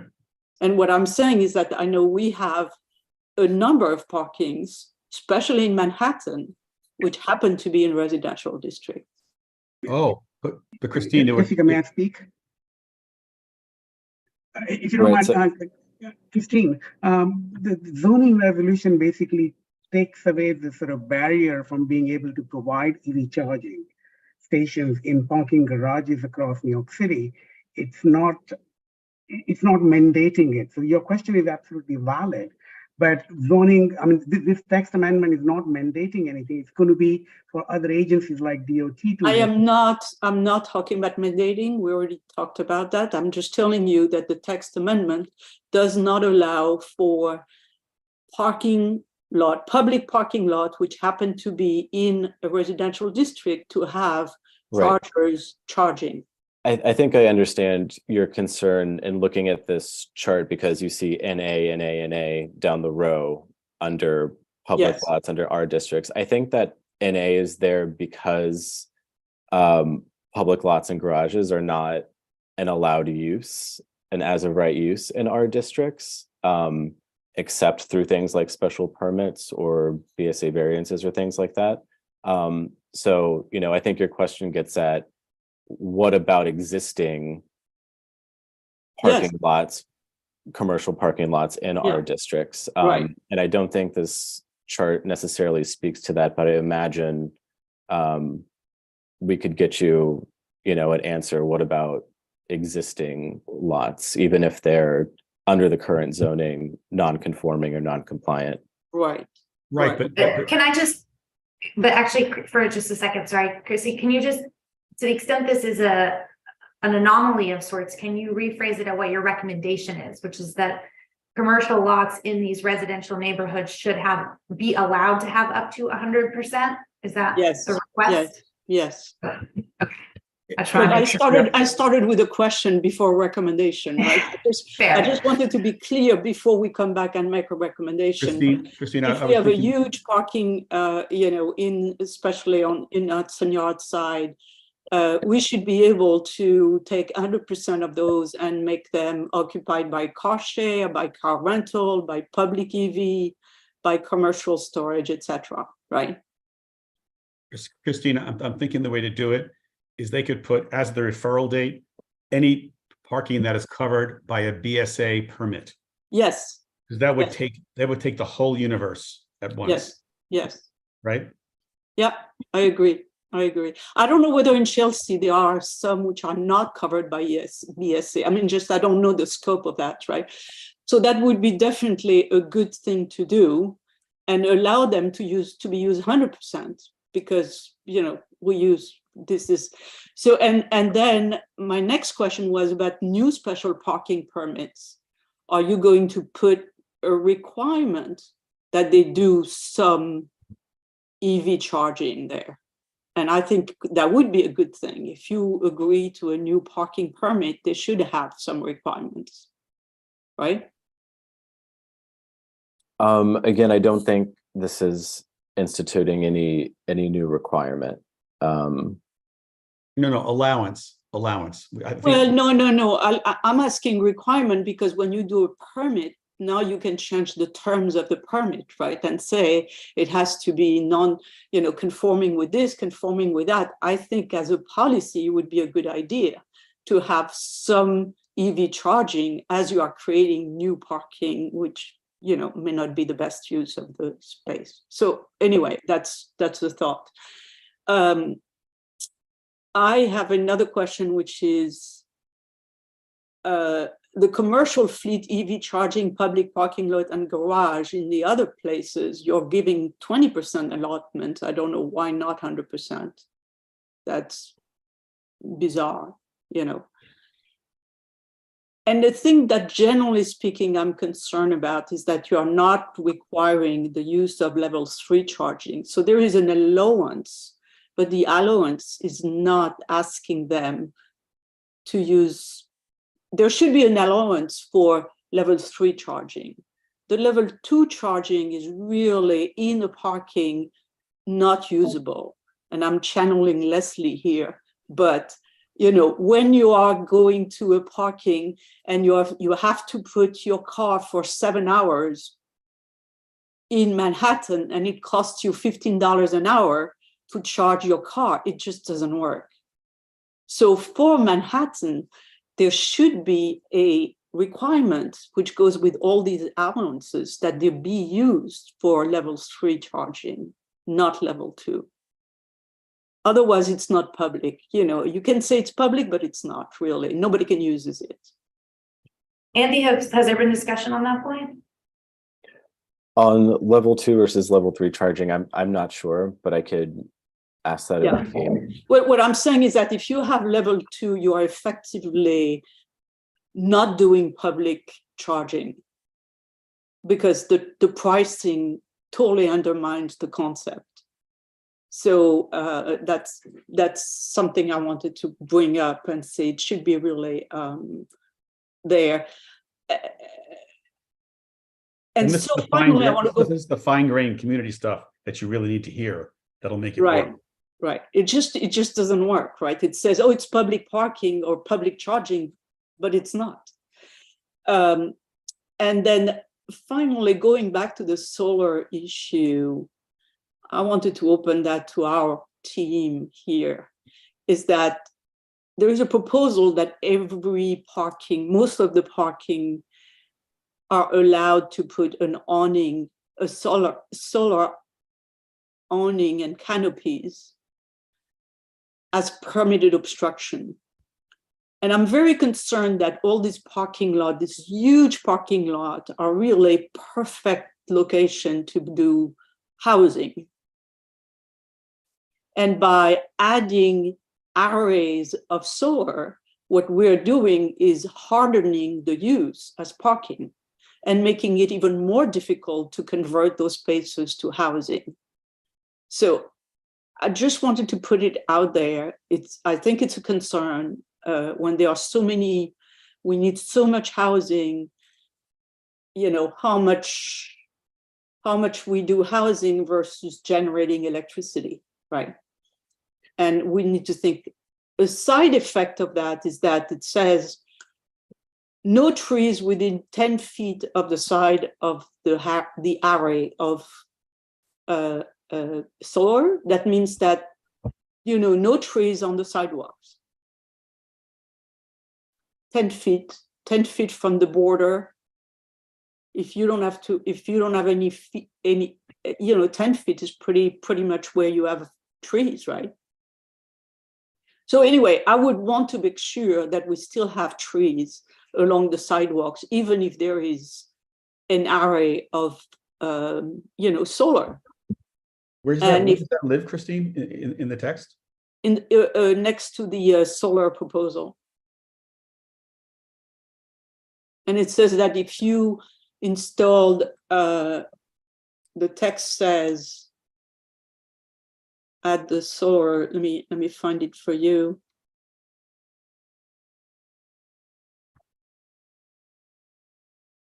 Also, does that imply that array is solar on the parking canopies, number 2 in solar? The last paragraph. Yeah, I think. Does that apply to parking lots inside developments, or we're talking about surrounded by city sidewalks? So that's got to be clarified. By sidewalks. Really? Yeah. Well, it could be the site, you know, it could be inside, you know, a mall, right? Right. It could be a mall. It could be any of that. So now you are putting the solar array, and that says that the sidewalks are going to be impacted.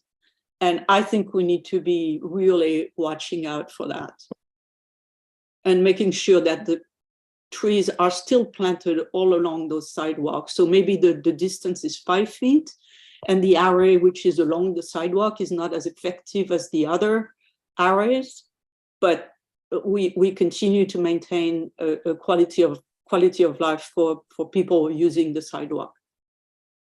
So these are my comments. And climate change, because the trees help the climate change too. I know. So it's like it's just like the rest of it. It's going a little too far, you know. We need to be a little more nuanced there. I think you make a really good point, Christine, about solar canopies and parking lots and the risk that they might be less developable as a more productive use like housing. I think that particular regulation was more specifically designed for, you know, places in outer boroughs where you have, a lot more required accessory parking. Think like your malls or your strip malls or schools where, there's a lot of surface parking that's part of the zoning lot. And that's probably not going to go away because you make it non-complying if you take away that surface parking lot, but it at least allows for, some sort of solar to be built on that. So Andy, same thing as we said before, we need to exclude some things which are in Manhattan, maybe, special permits. And those do not get the coverage because those are designed specifically to wait to develop. And then if they are built with all this technology and infrastructure, it's a deterrent at developing them. I think that's a good point. Right. So that would be the same caveat. Okay, thank you so much for your patience, everybody. Thank you. I think we had two folks from the public. Sanford, I believe you had your hand up. Yeah, hi. I just want to say that I generally think this is a great proposal. I'm excited to see that the city seems pretty serious about making permitting greener infrastructure easier. It's not just city problem, it's a nationwide problem, but oftentimes the main obstacle to using green energy these days, unfortunately, is zoning and permitting. In many cases, green energy is actually cheaper than fossil fuel energy these days, and it will pay for itself within some number of years. But the reason that people don't install solar panels or whatnot is just the delay and the cost of going through permitting processes and zoning processes. So that said, with that preamble, I think it's a great proposal. I like the approach a lot of saying, here are these targets that you have to meet in terms of reducing your emissions. And if you don't, the city or the state is going to start fining you potentially quite heavily over time, but giving buildings the option to decide what particular retrofits they're going to adopt that will sort of most efficiently and pragmatically help them meet those goals. I think that's just a much more efficient and thoughtful approach than being really aggressive and mandating you must use this building, this one particular retrofit, which may or may not be appropriate for a given building. I like the emphasis on having more as of right. They've definitely made some comments about the need for public review, and that may make sense in some circumstances, but the reality is that if you make something as of right to build, it will get built a lot more. And you don't see that just with that's not just true of green infrastructure, that's true of all kinds of building in the city. But it's also true of green infrastructure. Needing to go through a public review process or any other form of additional review or permitting is a significant deterrent to any form of building. So I really applaud making more things as of right, that are more green infrastructure as of right. And I also think the having a specific zoning change for energy storage is great and very forward looking. I think that maybe is not so much on people's radar the way solar panels are pretty well known at this point, but the need for a more decentralized energy grid, I think that's a little less well known. So I really am happy to see that that's in this proposal is being talked about. I will have one, that was mostly a comment, but I will have one question, which is, I would love to see if you have any numbers on predicted impacts of this, which I think obviously I'm in favor of this, but I think it's the most appealing if you could give a number and I'd love to see what those numbers are. Will it reduce emissions by 20% in 10 years or by 30%, or what's the prediction? And if you could even break down a little bit, the solar panels will be this percent and the energy storage will reduce emissions by this more percent. I would love to see if you have any numbers on that. Thanks. Even if they're speculative. Yeah, I don't know if the team has necessarily looked at uptake, but I can ask them.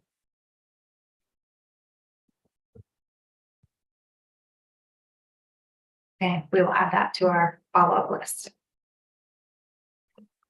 Okay, we have Gwen Billing.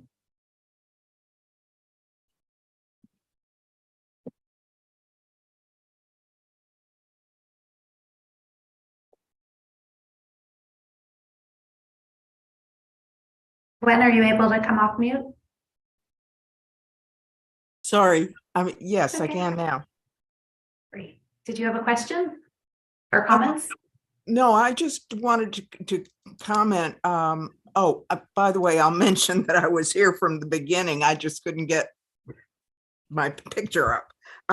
Also, but a lot of talk has been about how big things are, and I just want to have everybody understand that, for instance, in solar and in wind, I know that the geothermal is in use in a lot of other places already, but those things are not set in stone as to how big they are, because the technology is changing so fast that the batteries can only get smaller, I think, from where they are now.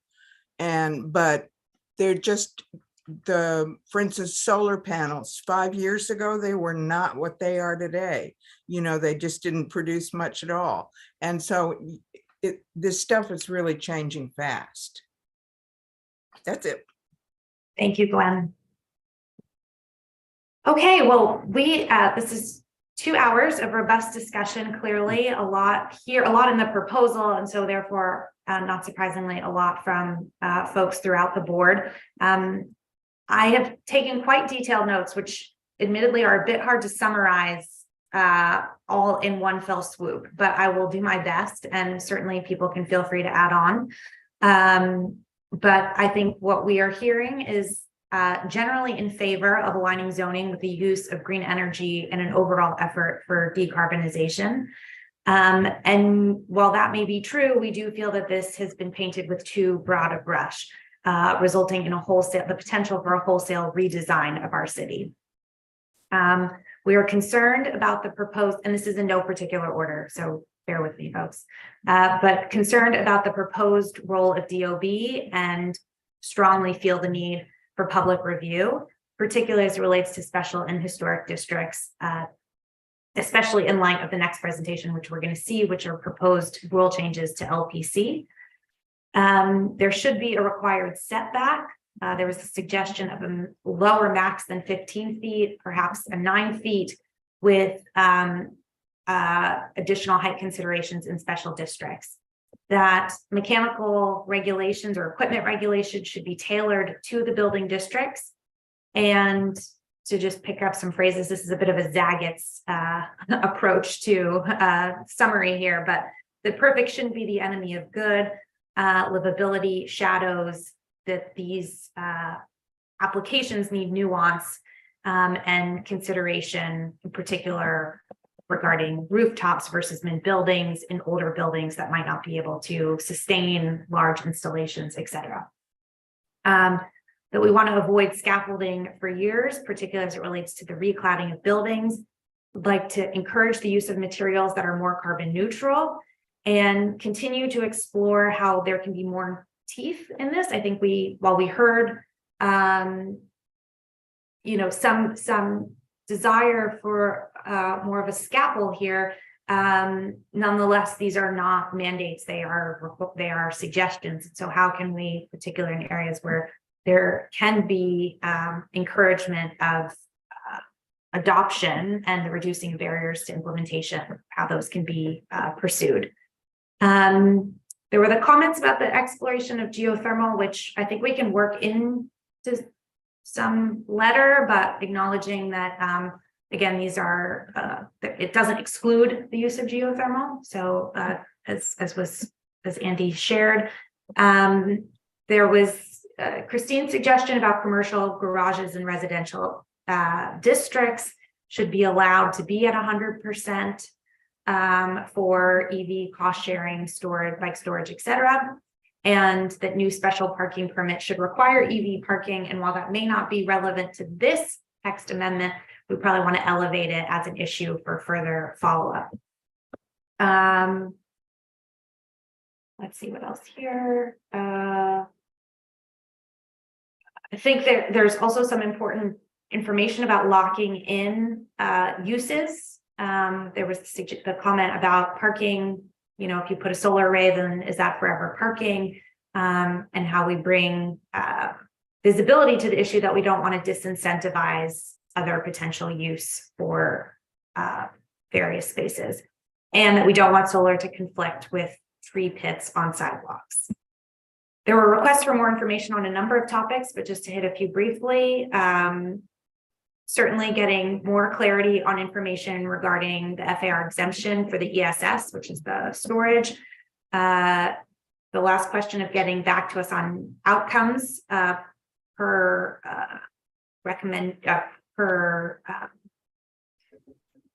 intervention and what we can expect in terms of reducing overall decarbonization or implementing decarbonization, and the question about why no requirement for level 3 charging in garages. There are probably many more notes. I'm doing my best to go through here. Any comments? Viren, looks like. Yeah. Very quickly, I think the goal, the question that was asked by Sanford, the goal is 80% reduction by 2050. Yeah, so right. So we're gonna ask for clarity on that by intervention, correct?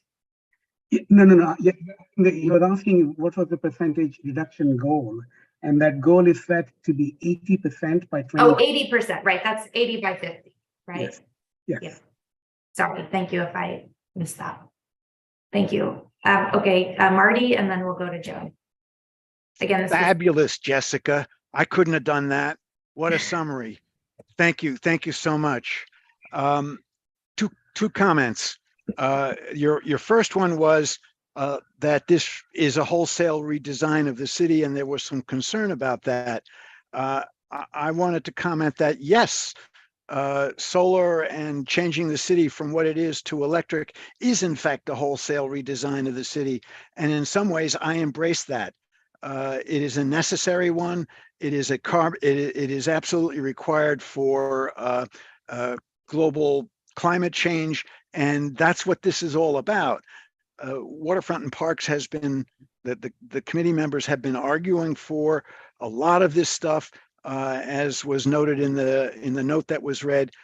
We really applaud a lot of the stuff that is in this set of suggestions. They're not requirements. I get that. That's an important part of the discussion. That's the first point. The second point is that those of us on there was at least one exception, but a lot of the people on Waterfront and Parks were not upset that the solar arrays on the roof were extended all 100% of the roof, and did not feel the necessity for a setback, even though it was something that would be seen from the street. And this is part of the aesthetic change that has to happen when the city moves to being much more solar than it is. So at least I wanted to articulate that to this group of folks, because if the land use committees say that we want a setback, there's clearly a disagreement on that point from another committee. Thank you, Marty. Let's hear some other comments and then we can come back to that. Joe? Yeah, so first to Marty's recent comment. Marty, the city's not run by community boards, it's run by developers. And as people understand how to do solar, there will be large owners and many people who will buy the rights to put solar arrays on roofs. And what you will see is not the normal pace of development of things that happen over time and a careful nuance thing. You'll see a wholesale change. We have to have a wholesale change, and they're not that wholesale change is not exclusive toward maintaining the city's urban environment. We can do both, and it is not, and perfection is definitely the enemy of the good. But I do want to note one thing, Jessica. We should note in our letter that there should, for either the storage facilities or for solar arrays, there should be no cabling allowed on the street facade of a building. because I've seen, like, you know how the cell tower sometimes runs stuff all over the place. If we're making a wholesale change, let's do it in a way that things get done well and figured out. So nothing on the street facade. That's the addition I'd like to make. And you did a fantastic job on the summary. That's amazing. Seriously. Thank you, Joe. Biren? Yes, very quickly, Jessica, fantastic summary. I just wanted to make one quick point that we might want 100% of the roof to be covered with solar panels or whatever we choose, but there are other things that go on the roof too. So there may be a request for a percentage rather than particularly setback. So I don't know exactly how that works out, but you have building equipment, you have mechanical equipment, you have some places where you have green roof and whatnot. So those will change the amount of solar panels you might be able to put on top of a roof. That's number one. And number two, the size of the roof itself would matter quite a lot as much. So I think it has to be a percentage of the existing roof square feet of some sort, some language to that effect. Okay, I mean, currently it's proposed at up to 100%, not a requirement of 100%, I think. Andy, yeah, okay. Okay, guys, I don't want to. Jessica, I wanted to, I'm sorry. The one thing I don't remember you saying was something about community review and not letting the changes be done by staff in the various. Yeah, that was in there, but I'll be sure that it's emphasized. And the reason I say that is solar arrays on roofs should definitely have community review, whether it's 100% or less. Got it. Thank you. Thank you. I think I saw okay, no more hands, or did I? Okay. So that was a summary. That was not a motion.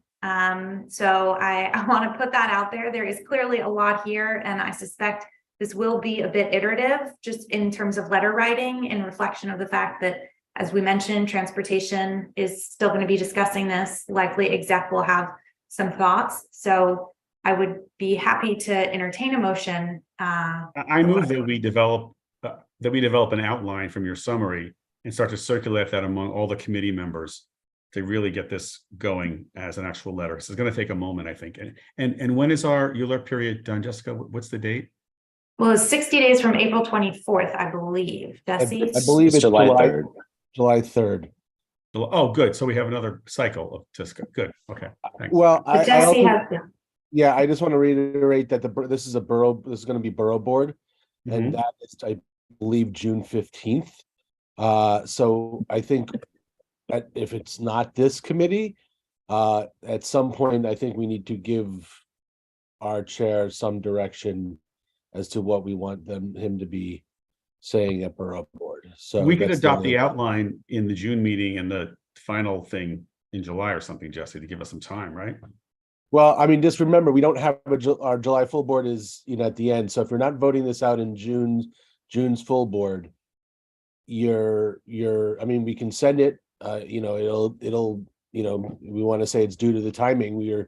We're sending it out of June's exec then, and that's what we're doing. Because we're not going to be in time for July full board. Right. So as long as we're comfortable with that. I'm sorry? It's a full ULERP. We can't send it out of exec. Well, that's what I'm trying to say. You have June's full Couldn't we board? send out instructions or suggestions to Jeffrey to bring to the borough board? Borough board, yeah. Well, He that's definitely has to have that from us. I think that's fine. I think what I'm trying to say is if you want, but the deadline is the deadline for comment is July 3rd. Your full board choices are, this upcoming June full board or July 27th. I think it's 27th. This is a citywide text amendment, and we're going to put a major letter together between now and June 7th. So just to, so because this is non-ULERP, the commission said that they will, fully accept and consider recommendations up until the public hearing. So you do have a little bit more flexibility. And when is the public hearing? Well after July 3rd. Or is it after July 27th? Right. Why don't we figure this out among ourselves, Jesse? Okay. Jesse and Well, Jeff. can we though? Because I know I don't want us to be in a situation where we obviously. If you don't vote on it tonight, Joe, then you're voting it out and you're trying to figure it out on yourselves. You're voting it out of something out of exec, at some point. Jessica and Carrie, I'd like to make a motion. I made one. Well, sorry, I didn't hear it Joe made seconded. one. I didn't hear it seconded, Joe. So Oh, sorry. my motion was that we have 2 land use committees here. We've had robust discussion. We have a great outline where we have comments already from WPE. We know that from Christine and Dale's committee, we'll get comments. I think that based on that, these 2 committees should be voting for that outline for additional comments to be coming from transportation to be reconciled at exec. Thank you, Dolores. Is there a second? Second. I just have a question on the motion. Sure. We have I so was very many- wordy, sorry. No. We have so many outstanding questions that we need answered by Andy and team that I think that, like, for me, what he comes back with is going to determine how I feel about my vote. So I'm just a little unclear what the right process is. I support the notes. I support the summary that Jessica put together. So if that's a vote for yes, then I would vote for yes. But I just, So I would just my like motion- clarification on that. Yep, sorry, Carrie. So my motion was to specifically, these 2 committees combine, vote to write the outline as articulated by Jessica, and that be reconciled at exec. And so at exec could be where there's additional information that is brought to all of you co-chairs for being, for at that point in time to either add or detract. And then of course we'd vote in full board in June, and everyone would have an opportunity to understand what those changes are. What if Thank we you, don't Dolores. get Carrie. information back? For exec. Say again, Joe. What if you don't get that information back before exec? That's just my concern. Then you add to the letter that we were disappointed that we did not receive additional information to allow us to make an informed decision. Oh, okay. And we have enough information to say why it was a concern that we didn't have these answers. Got it. Thank you. JD? Sorry to be confused. We are voting for an outline tonight. When are we going to vote for a letter? At the exec? Because it concerns committees, yeah, right, Jessica? Well, the proposal was that it would be ultimately reflected at exec, which of course the land use chairs will be present at, and anybody is welcome to join. So we put the letter together at the exec? Well, we put the letter together following this meeting, and I'd be happy to share it with anyone who's interested in reflecting on it before it goes to exec.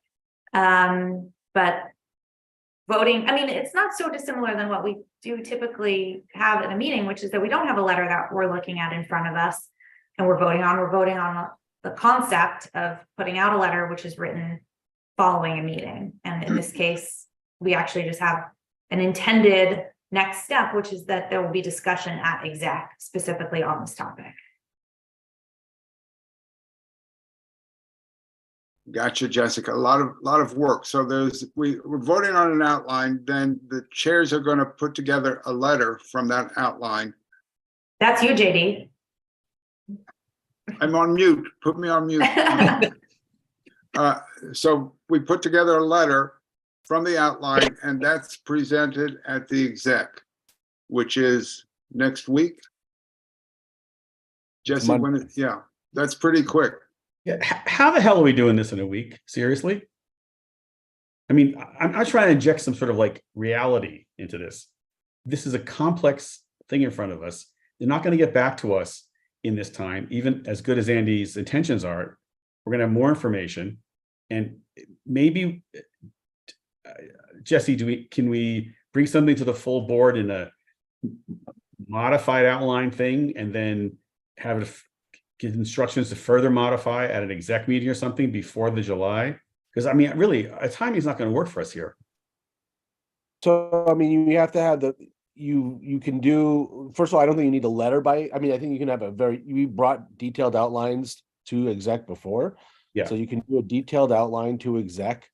So you have this week and next week to work on, let's say, the goal of getting something ready for full board.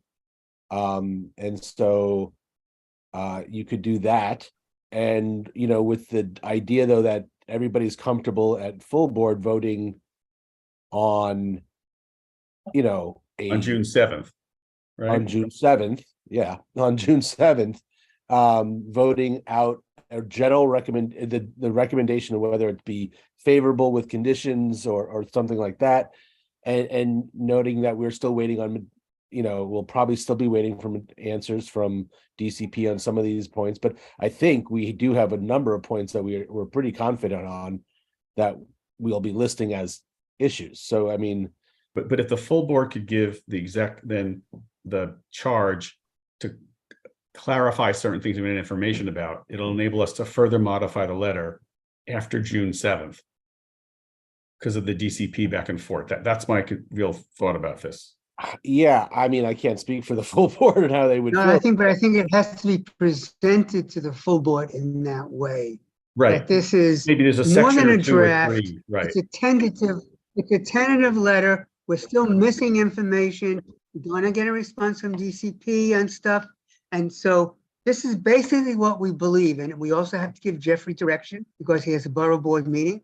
The 15th. And right. This is not the final letter, but thanks everybody giving the committees the right to go ahead and incorporate some further changes that we can deliver and approve at the next exec and then send it on to, who do we send it on to?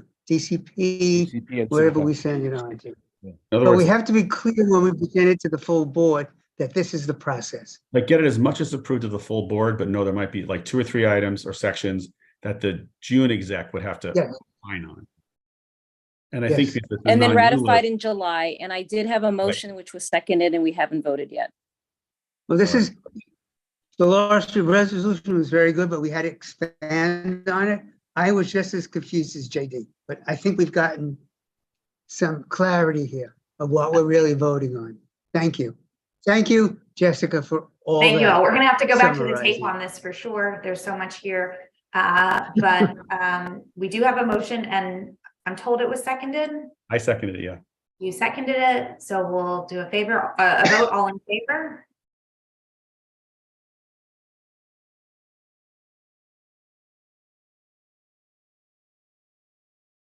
Okay, if you can come off camera. If everyone could put on their cameras, please. Yeah. Or alternatively use the raise hand function if for some reason you are unable. Okay, so we had, we're people moving around. Jesse, do you have this?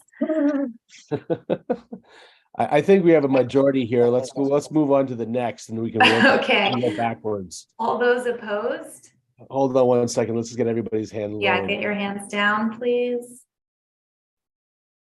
I hope no one has epilepsy. This is like a lot of flashing lights. Okay. Betty, are you opposed or are you taking your hand down? Betty, you're not opposed, correct? You're on mute, Betty. I lowered my hand. Okay, there's a glitch here. Okay, Okay. Okay, so all those opposed? And all those abstaining, not eligible? Okay, thank you. The motion passes. We'll appreciate everyone's patience on this and look forward to circulating. I'm just sorry, can I just double check that this is unanimous then? Is there someone else out there that has their camera off, who's on mute, who wanted to say something else than yes to this letter? Going once, going twice, going 3 times. Great, thank you. Okay, thank you all for your patience. There's no time for a 7th inning stretch, but we do have another important topic here. So I'll turn it over to Carrie, but encourage you all to, roll your Yes. ankles or something. 'cause Feel here we free go. to use the facilities while I set this up.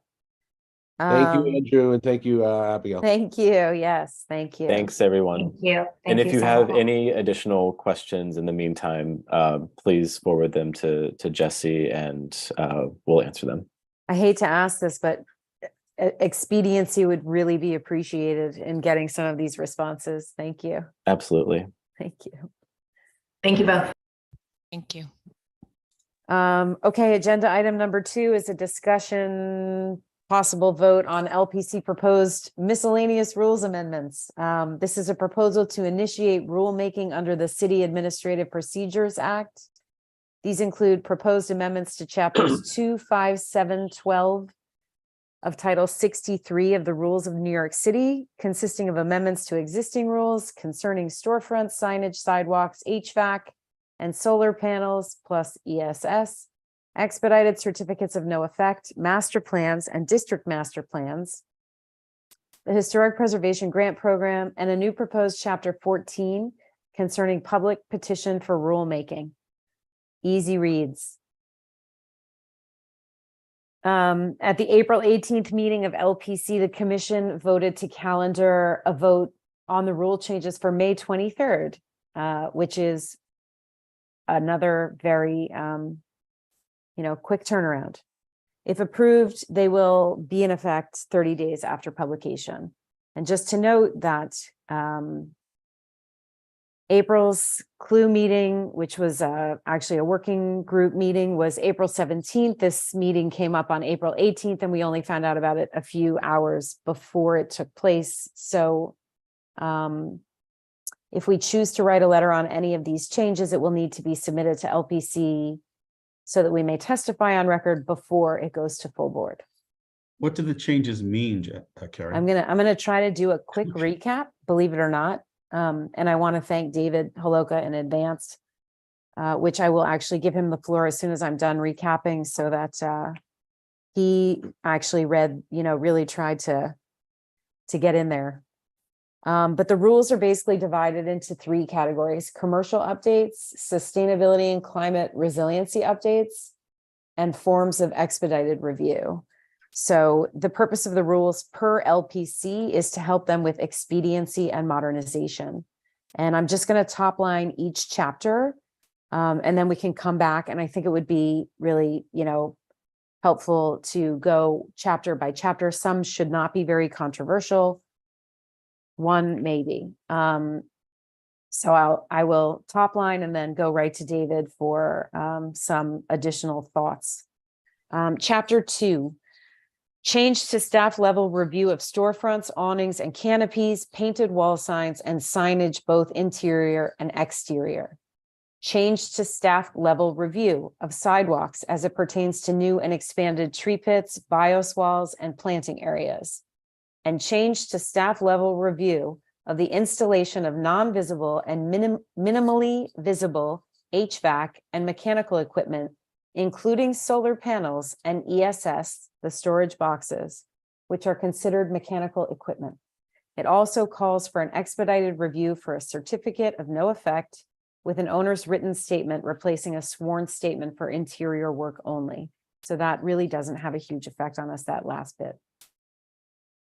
Chapter 5 applies to the Historic Preservation Grant Program to better reflect federal standards. Carrie, just one question, which you said is change from commission review to staff review. That's what you mean, right? That's correct. It's not a change in the type of staff level review. It's a change from commission review to staff review. Yes. So these are all changes from commission review, which have public comment, to staff level review, which do not. And do you want me to read it again based on that? No, but do the staff review then send it to the commission? They or do. The staff review is the final piece? The staff review sends it to the commission. The community board and the public are not a part of the review. There's no public review. That's right. So the commission still has to approve, but there's no approval, there's no public comment. City of yes, except for if you're in a community, then you have no comment. Correct. Chapter 5 applies to historic preservation grant program to better reflect federal standards eligibility, mainly that buildings don't need to be in qualifying census tracts, but can still qualify for historic preservation grants on their own. Chapter 7 modified the duration of permits, including master plans. Very hard to understand, seems a little benign. Chapter 12 sets a criteria for the commission to approve district master plans, removes authorization to proceed and replaces it with staff approved, again, permits for minor work or certificates of no effect for certain types of work within the district master plan. And new rule 14, the public may suggest a new rule or an amendment to an existing rule. Chair would then be authorized to review, deny, or accept the request and have the opportunity to calendar a vote on the item being proposed. So let's go back to chapter 2. You want me to read it one more time? No? Great. It just says they do it with no comment. Storefronts, awnings, canopies, painted wall signs, signage, both interior and exterior, sidewalks as it pertains to new and expanded tree pits, bioswales, and planting areas, and the installation of non-visible and minimally visible HVAC and mechanical equipment, including solar panels and ESS, changes from commission review to staff review. I was going to give it to David, but I don't see his hand up. Holoka, because he actually read through all of them. So I'm going to let David speak first. Okay, you know, a lot of this is benign. The big ones really have to do with most of the changes have to do with signage or with sidewalks or rooftop equipment. Very minor comments on signage. One of the things they want to do is allow, for some reason, dimensional letters applied to transom glazing. I just don't know of a historic precedent for this. They're only talking about making it 1/4 of an inch deep anyway, but you know, I have a comment that given the absence of historic precedent, this provision seems inappropriate. There's another one allowing painted wall signs, like on the side wall of a building. You're probably all familiar with historic ghost signs, you know, which are wonderful, but it's not a good idea to paint brick because it sort of traps moisture inside and leads to deterioration of brickwork. And, you know, the comment that I had was that signs painted directly on brick should never be allowed, despite historic precedent. Painting harmfully strips brick of its natural ability to breathe and release moisture. Sidewalks was more meaningful, and really what Landmarks is after is allowing staff to approve new tree pits, installation of bioswales under certain circumstances, but there's a lot of latitude in the circumstances. And I'm thinking of a street like 20th Street in the Chelsea Historic District, where if you're going to introduce bioswales that run across the front of several properties at a time, let's imagine they're doing this in front of Cushman Row, a group of 7 identical row houses that act as an ensemble. You know, I think where the bioswales begin and end would probably want to relate to the facades, or even where you would create tree pits if there are new ones, or let's say across 20th Street at the General Theological Seminary, where you've got a beautiful entrance gate on axis with the chapel. You might want new tree pits on either side of that to have a symmetrical arrangement. I just don't think that in every case that should be left to staff. So our comment is that you know, because this is potentially transformative of public thoroughfares, it warrants public and commissioner level input. And there's also something in there that kind of tips Landmark's hand about their attitude toward new tree pits in commercial districts. they state that that staff, can approve tree pits in except in commercial areas that have historically lacked them. And I don't think that they should be banning them anywhere.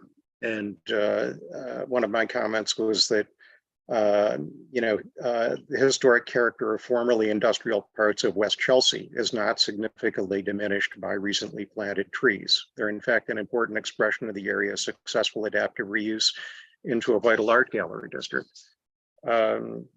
And then there's a series of rule changes having to do with HVAC equipment. Landmarks did do a public presentation that's available on YouTube. Unfortunately, it's only about 10 minutes long. And the part of the presentation that's about visible HVAC and solar panel equipment really pertains more to buildings with pitched roofs, like you might find in the Ditmas Park Historic District, not so much to what you would find in Chelsea or in the Chelsea Historic District, where you've got flat roofs with cornices. So it's hard to understand what they mean when they say that staff can approve minimally visible equipment. The minimally visible, we know what they're talking about when they're talking about pitched roofs like Ditmas Park, but it's hard to know how to interpret that in the Chelsea Historic District. So we're asking for clarification on, or I would ask for clarification on what minimally visible amounts to. And then there's an out if it's equipment that's visible through a gap in other buildings that's not on a primary facade. It can be more than minimally visible and approved by staff, but not all of those gaps are created equal. There are openings on 20th Street between buildings in the General Theological Seminary that are effectively through the gap views of what might be considered secondary facades within the seminary, but not all secondary facades are architecturally non-sensitive. So I'm suggesting that approval of equipment that is more than minimally visible should not be left to staff. And the phrase minimally visible, which occurs repeatedly in the section, should be clearly defined. The set of rules was likely prompted by a desire to accommodate solar panels, which is laudable. There's a risk that other HVAC equipment besides solar panels will become more prominent as an unintended consequence. The rule should make distinctions to avoid this. That's my suggested language for a letter of ours. And finally, the Chapter 14 request for rulemaking, it simply makes it possible for any person to submit a request in writing on a form to be developed and posted on the LPC website, which is wonderful. It would give us the opportunity to suggest our own rule changes. So that's a welcome development. One thing that really bothers me is that we were not given enough time to respond and have this go through a vote, and the Landmarks Commission should never have scheduled it in the way that it did.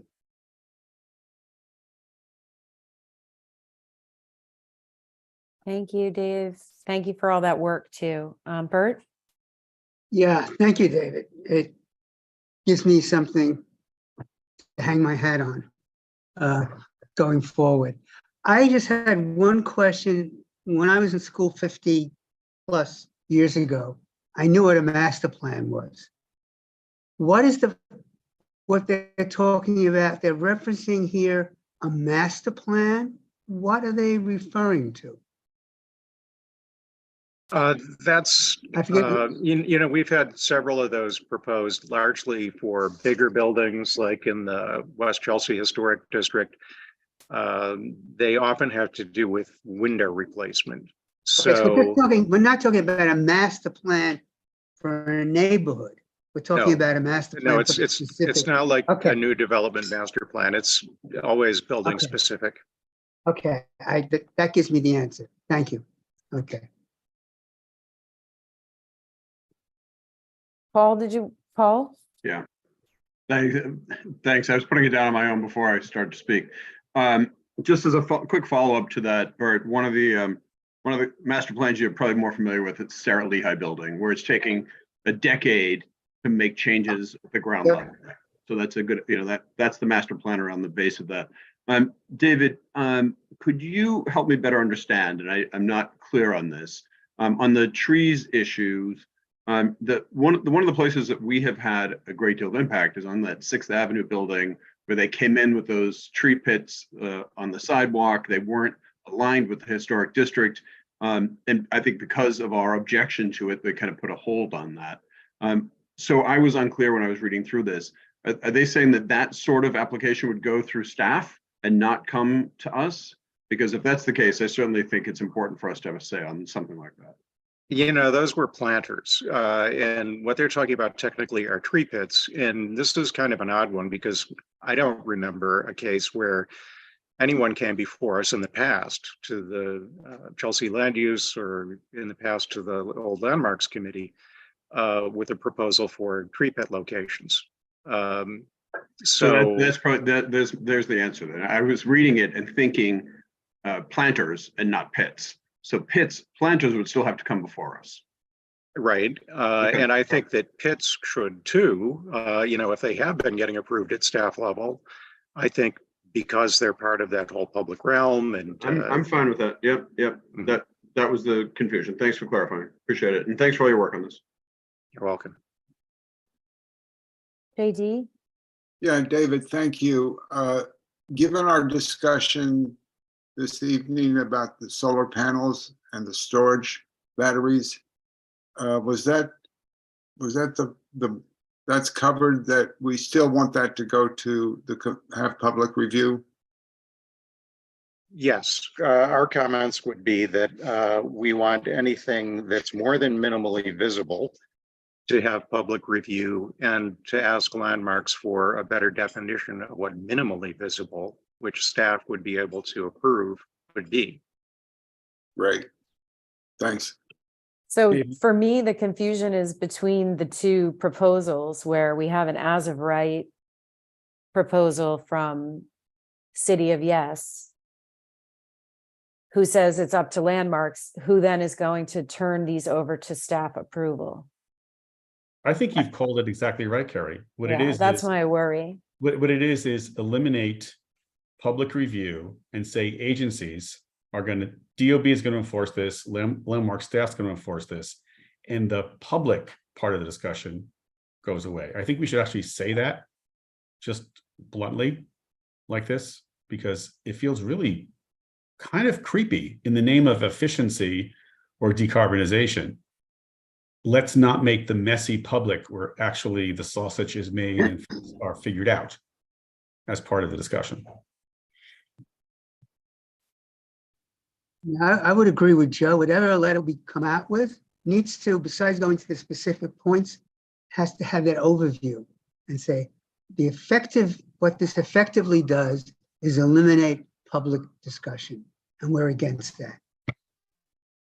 There was also some discussion. I watched the Community Board 5 discuss this, and they felt that some of this might be coming from the city sort of trying to continue to, take the teeth out of LPC, although landmarks approved it. So I'm not sure. But certainly I agree that this process of, less transparency, it seems to be going in that direction, and less public comment on both sides. As of right, staff approval, both of those read to me as, no public input. Joe? Yeah, well, the mayor appoints the commission, so of course his City of Yes thing is going to flow through this. But David, can we call for a defined term, which means minimally visible? In other words, they can do that in a rule. They can say minimally visible in quotes and then say what that actually means. So at least we get some quantification on it. Yeah, I think we would want a definition, and they're probably going to have to make a distinction between pitched roofs, like single family houses in Brooklyn, and flat roof buildings. Thanks. What they were showing in their presentation were solar panels that were kind of tight to a pitched roof that you could see from the street, but they looked like the kind of solar panel you might see in suburbia. That's much different from the kind of raised array that we're talking about in Manhattan. Pamela? So it seems to me this is a serious just dodging of responsibility to get out from under the workload that LPC has always been under, but so has CB4 been under a heavy load, particularly in recent years, with the many applications that come down the pike toward us first to LPC. I'm shocked that we would even consider letting them off the hook. We better not do this. We better keep it as tight a lid on those guys as possible to make them do their job, and absolutely don't cut the public out of the process. That's fundamental. Does this, David, mean that they would no longer have to put markups up? I don't know if that's the case for what they consider minimally visible. Exactly. You know, if 1 foot of it rising above a roof line visible from the opposite sidewalk is what they call minimally visible, they probably, I don't know if they'd have to do the mock-up. That's a good question that we might want to. Yeah, we might want to add a question along those lines. Yeah, this is not good. Thank you. Yeah, it makes me wonder if in our other letter to city planning, you know, yeah, WPE was all for the solar arrays, and some people felt that it didn't really matter what the impact was on the architecture. But I think that if there were some ability for us to review, particularly for buildings built before a certain time, but I don't know what the forum would be for that. If it would be a city planning public hearing, I mean, there's nothing. Is there any kind of equivalent to a landmarks public hearing that could apply to non-landmark buildings? But Marty actually said he's in favor of the solar arrays, forget the setback, but he wanted them subject to public review. That's not Right. in the plan. Right. But what would the forum for the public review be? You have to, for the landmark stuff, you have to stay with landmarks, and we should insist on public review. The idea that we'll never look at a storefront again or have solar arrays across every historic district in the city is something I think you can get a lot of muscle behind. You know? No, I'm not. I think landmarks, they're only talking about minimally visible, or, you know, if more than minimally visible if it's viewed from the back. But most of the historic buildings in New York are not landmarked, and I'm concerned I'm talking about these particular rules that. Right, I'm slipping back into the city planning and the City of Yes proposal. How could we have review there of these solar arrays on top of historic non-landmark buildings? I don't think we're ever going to get review. I think what we're going to get is trying to change some of the proposed rules so they're more reasonable and more nuanced, David. But in the historic districts, right today, these rule changes are being made to allow the as of right stuff in the other plan to just be applied in historic districts and dealt with at a staff level. So it wipes away the public review that would exist in the historic districts. That's no, you would not be able to put a solar array that rose 15 feet above the roof in a historic district. You could, but it would be subject to a full commission review. Well, it's the minimal, that's the slippery slope. Yeah. Yes. What they're only proposing now is that staff can approve something that's minimally visible, whatever that is. So without knowing what that is, I think that this is the slippery slope, right? Harry in the office says this is minimal, and therefore no one even knows about it until you see it on the building. And that's the consequence of a lack of public review. So we should. So my question then is, we seem to have, you know, I think the why I broke these out is because there seem to be some that we would approve without issue. And then there seem to be some that we would outright, you know, deny approval of or recommend denial approval of because of this lack of public review. So can we, you know, I think it's better personally to not, you know, give a wholesale denial of, you know, things that are quite different from each other, but rather break them out and say, like, for example, yes, we think that historic preservation grant program should be easier for people. That would be chapter 5. And yes, a modified duration of permits, including master plans, which seems very benign to those of us who read it or tried to, is fine. So it's really just chapter 2 that we object to. Am I correct? That's what it sounds like. Hey, Carrie, can Yeah. I just add a pretty standard language at LPC is the term approve with conditions. And so maybe we have an approve with conditions, and the conditions are what David has outlined predominantly in chapter 2. Because it sounds like the majority of stuff is okay. We have some problems with a few items. So approve with conditions, and that's language. I would say this is a deny unless, because you want to be strong about that chapter 2 stuff. Like say approve X, Y, or Z, and then deny unless on the others. And then only cite the things that we disagree with. We might say that except for these items, we're fine with things. Right. So would should I summarize? So it would be a deny unless, it would be a deny unless chapter 2, those changes to staff level review remain under commission review and are subject to public review, therefore. No, the opposite of that, Carrie. It's deny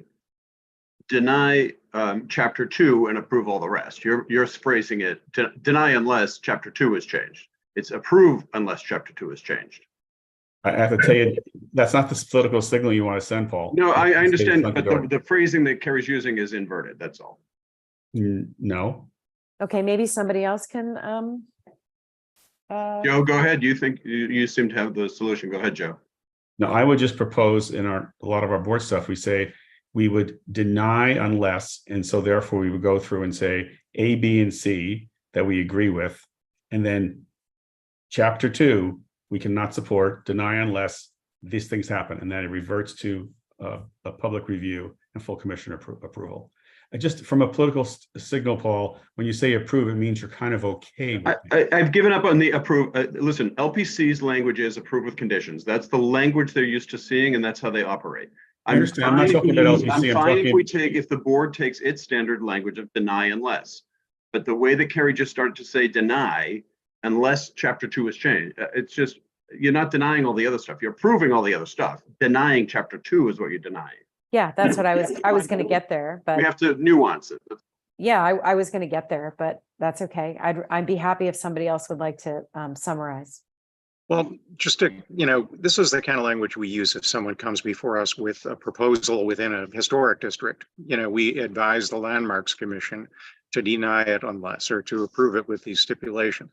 Here we're dealing directly with the Landmarks Commission. Is that even an appropriate way to put it? And partly this is just that we have questions.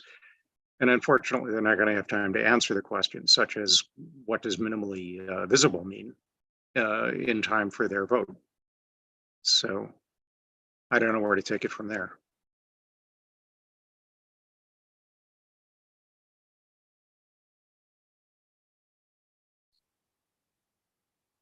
Recommend take the strongest position going, because otherwise you're going to just get lost here. I mean, they're going to do rules and there's going to be issues with it, right?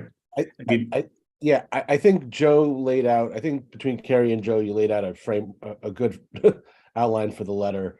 You lead with what you're most unhappy about. You then say all of the other reasons, all the other things you are in favor of. And then I think you also follow up with what David is saying, the questions that need to be, before they can be approved, before anything should be approved. We're not saying they're contingent on our approval or disapproval, but before the final approval, these terms have to be defined, and explained and come to the community. And so then you have your list of outstanding questions. So you have and ask them to defer approval until all this happens. That's a standard thing. If they want to run like the wind, good for them, but that's not a public process.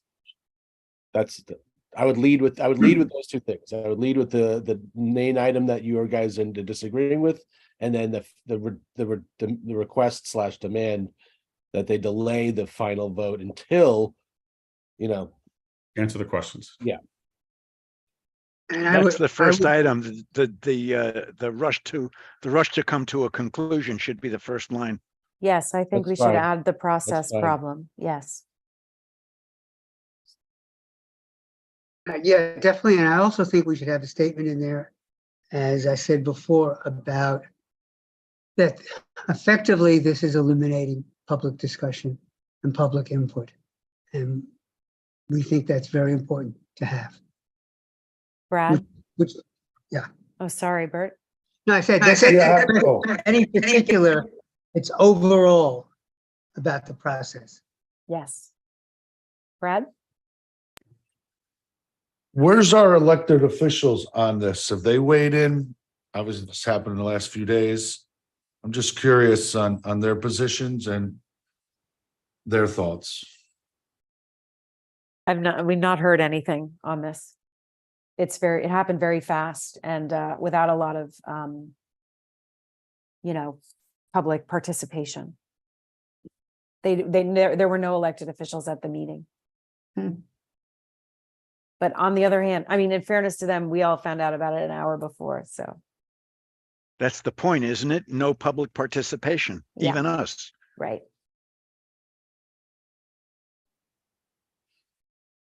Sorry, JD? I'm second the motion. Joe's motion. Yeah. Great. Can you Let's repeat call the that a motion? motion. I Joe was made trying- a I was just motion. trying to write out- It's on the video. Don't worry, we'll get it. Because I like It's on the video because Jesse restated it, which is perfect.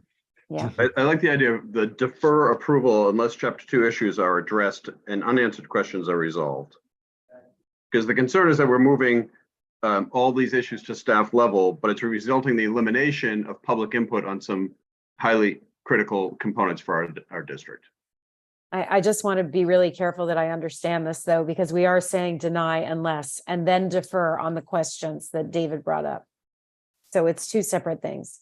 It's not a defer letter. It's a deny unless all the reasons we stated about chapter 2, which are no public, no lack of public input, the process problems. And then we have the things that we're fine about, defer until we find out more about like what does minimally visible mean, and then happy about 5, 7, 12, and 14. And just defer your action because more time should be spent on a public discussion. Flat out. Exactly. You're not right. It's the action of the vote that's happening.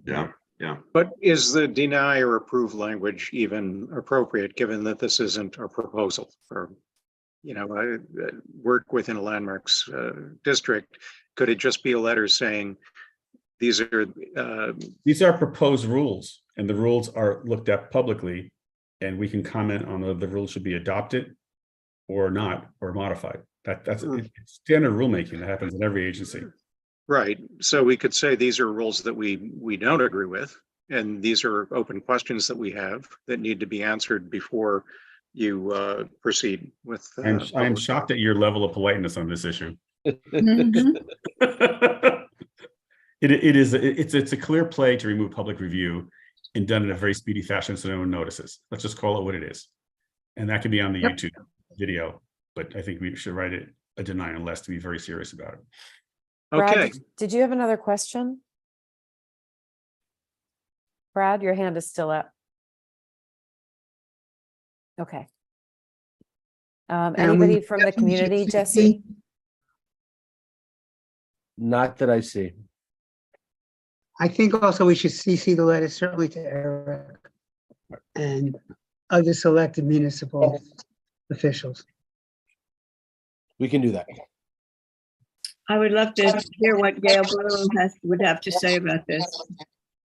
Yep. So right now we have a motion and a second. So all in favor? Aye. Aye.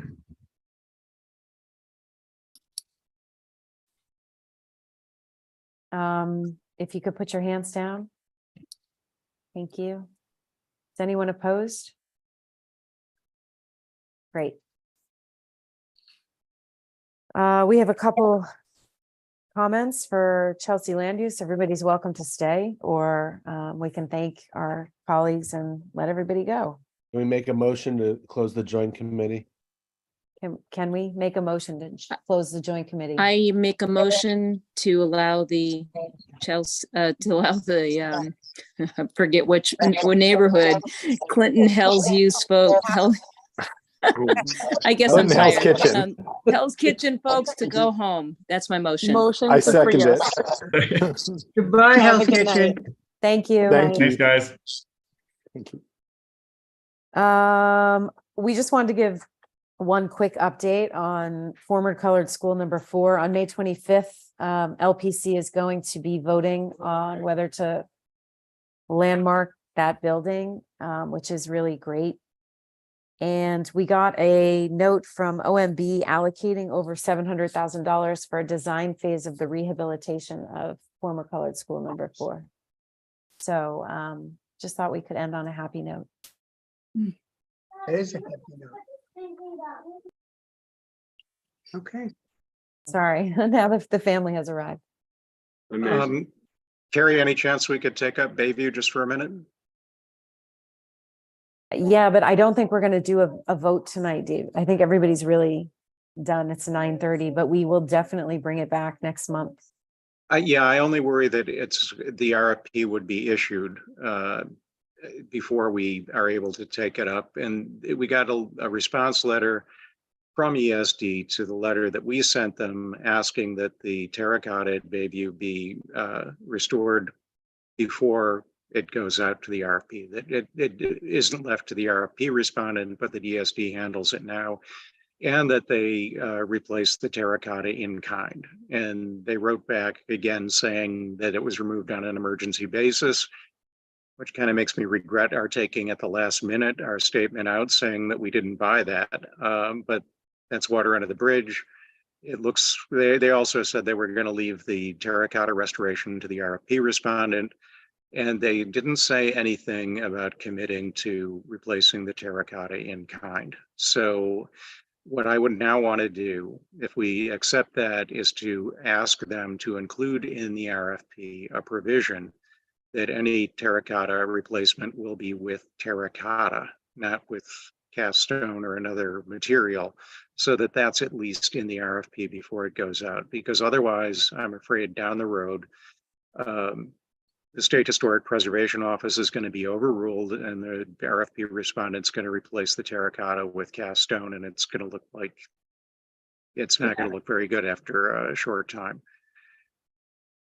So this would just be a quick letter to ESD, again, asking them that the terracotta be replaced in kind, and that be baked into the RFP. Paul? Is this anything new that we actually have to take a vote on the letter? Can we just do an admin letter to follow up to the response and just say, look at this, this response is unacceptable. We took this position. This is the position we want, and just do an admin letter instead of going through committee structure? Well, yeah, but we normally a committee would just still vote on it. So if we want to do an admin letter out of this, yes, we could do that, because we're not, to my knowledge, we are not saying anything we haven't already advocated for. So then I'd like to make a motion. We send an admin letter in response to their response to our letter, reiterating our stand. Second. All in favor? Aye. Anyone opposed? Pamela, I assume you are not opposed. Paul's not opposed either. Okay, great. There you go, David. You were right. 5 minutes. Thank you. Thank you. Anyone have a motion to adjourn? Make a motion to adjourn. Okay, thank you. Thank you, everybody. Thanks, Good night, everyone. Bye, Manal. Good to see you. Good work, guys. Everybody, good Thanks work. for all your work, Manal. Hope to see you around again soon. Thank you.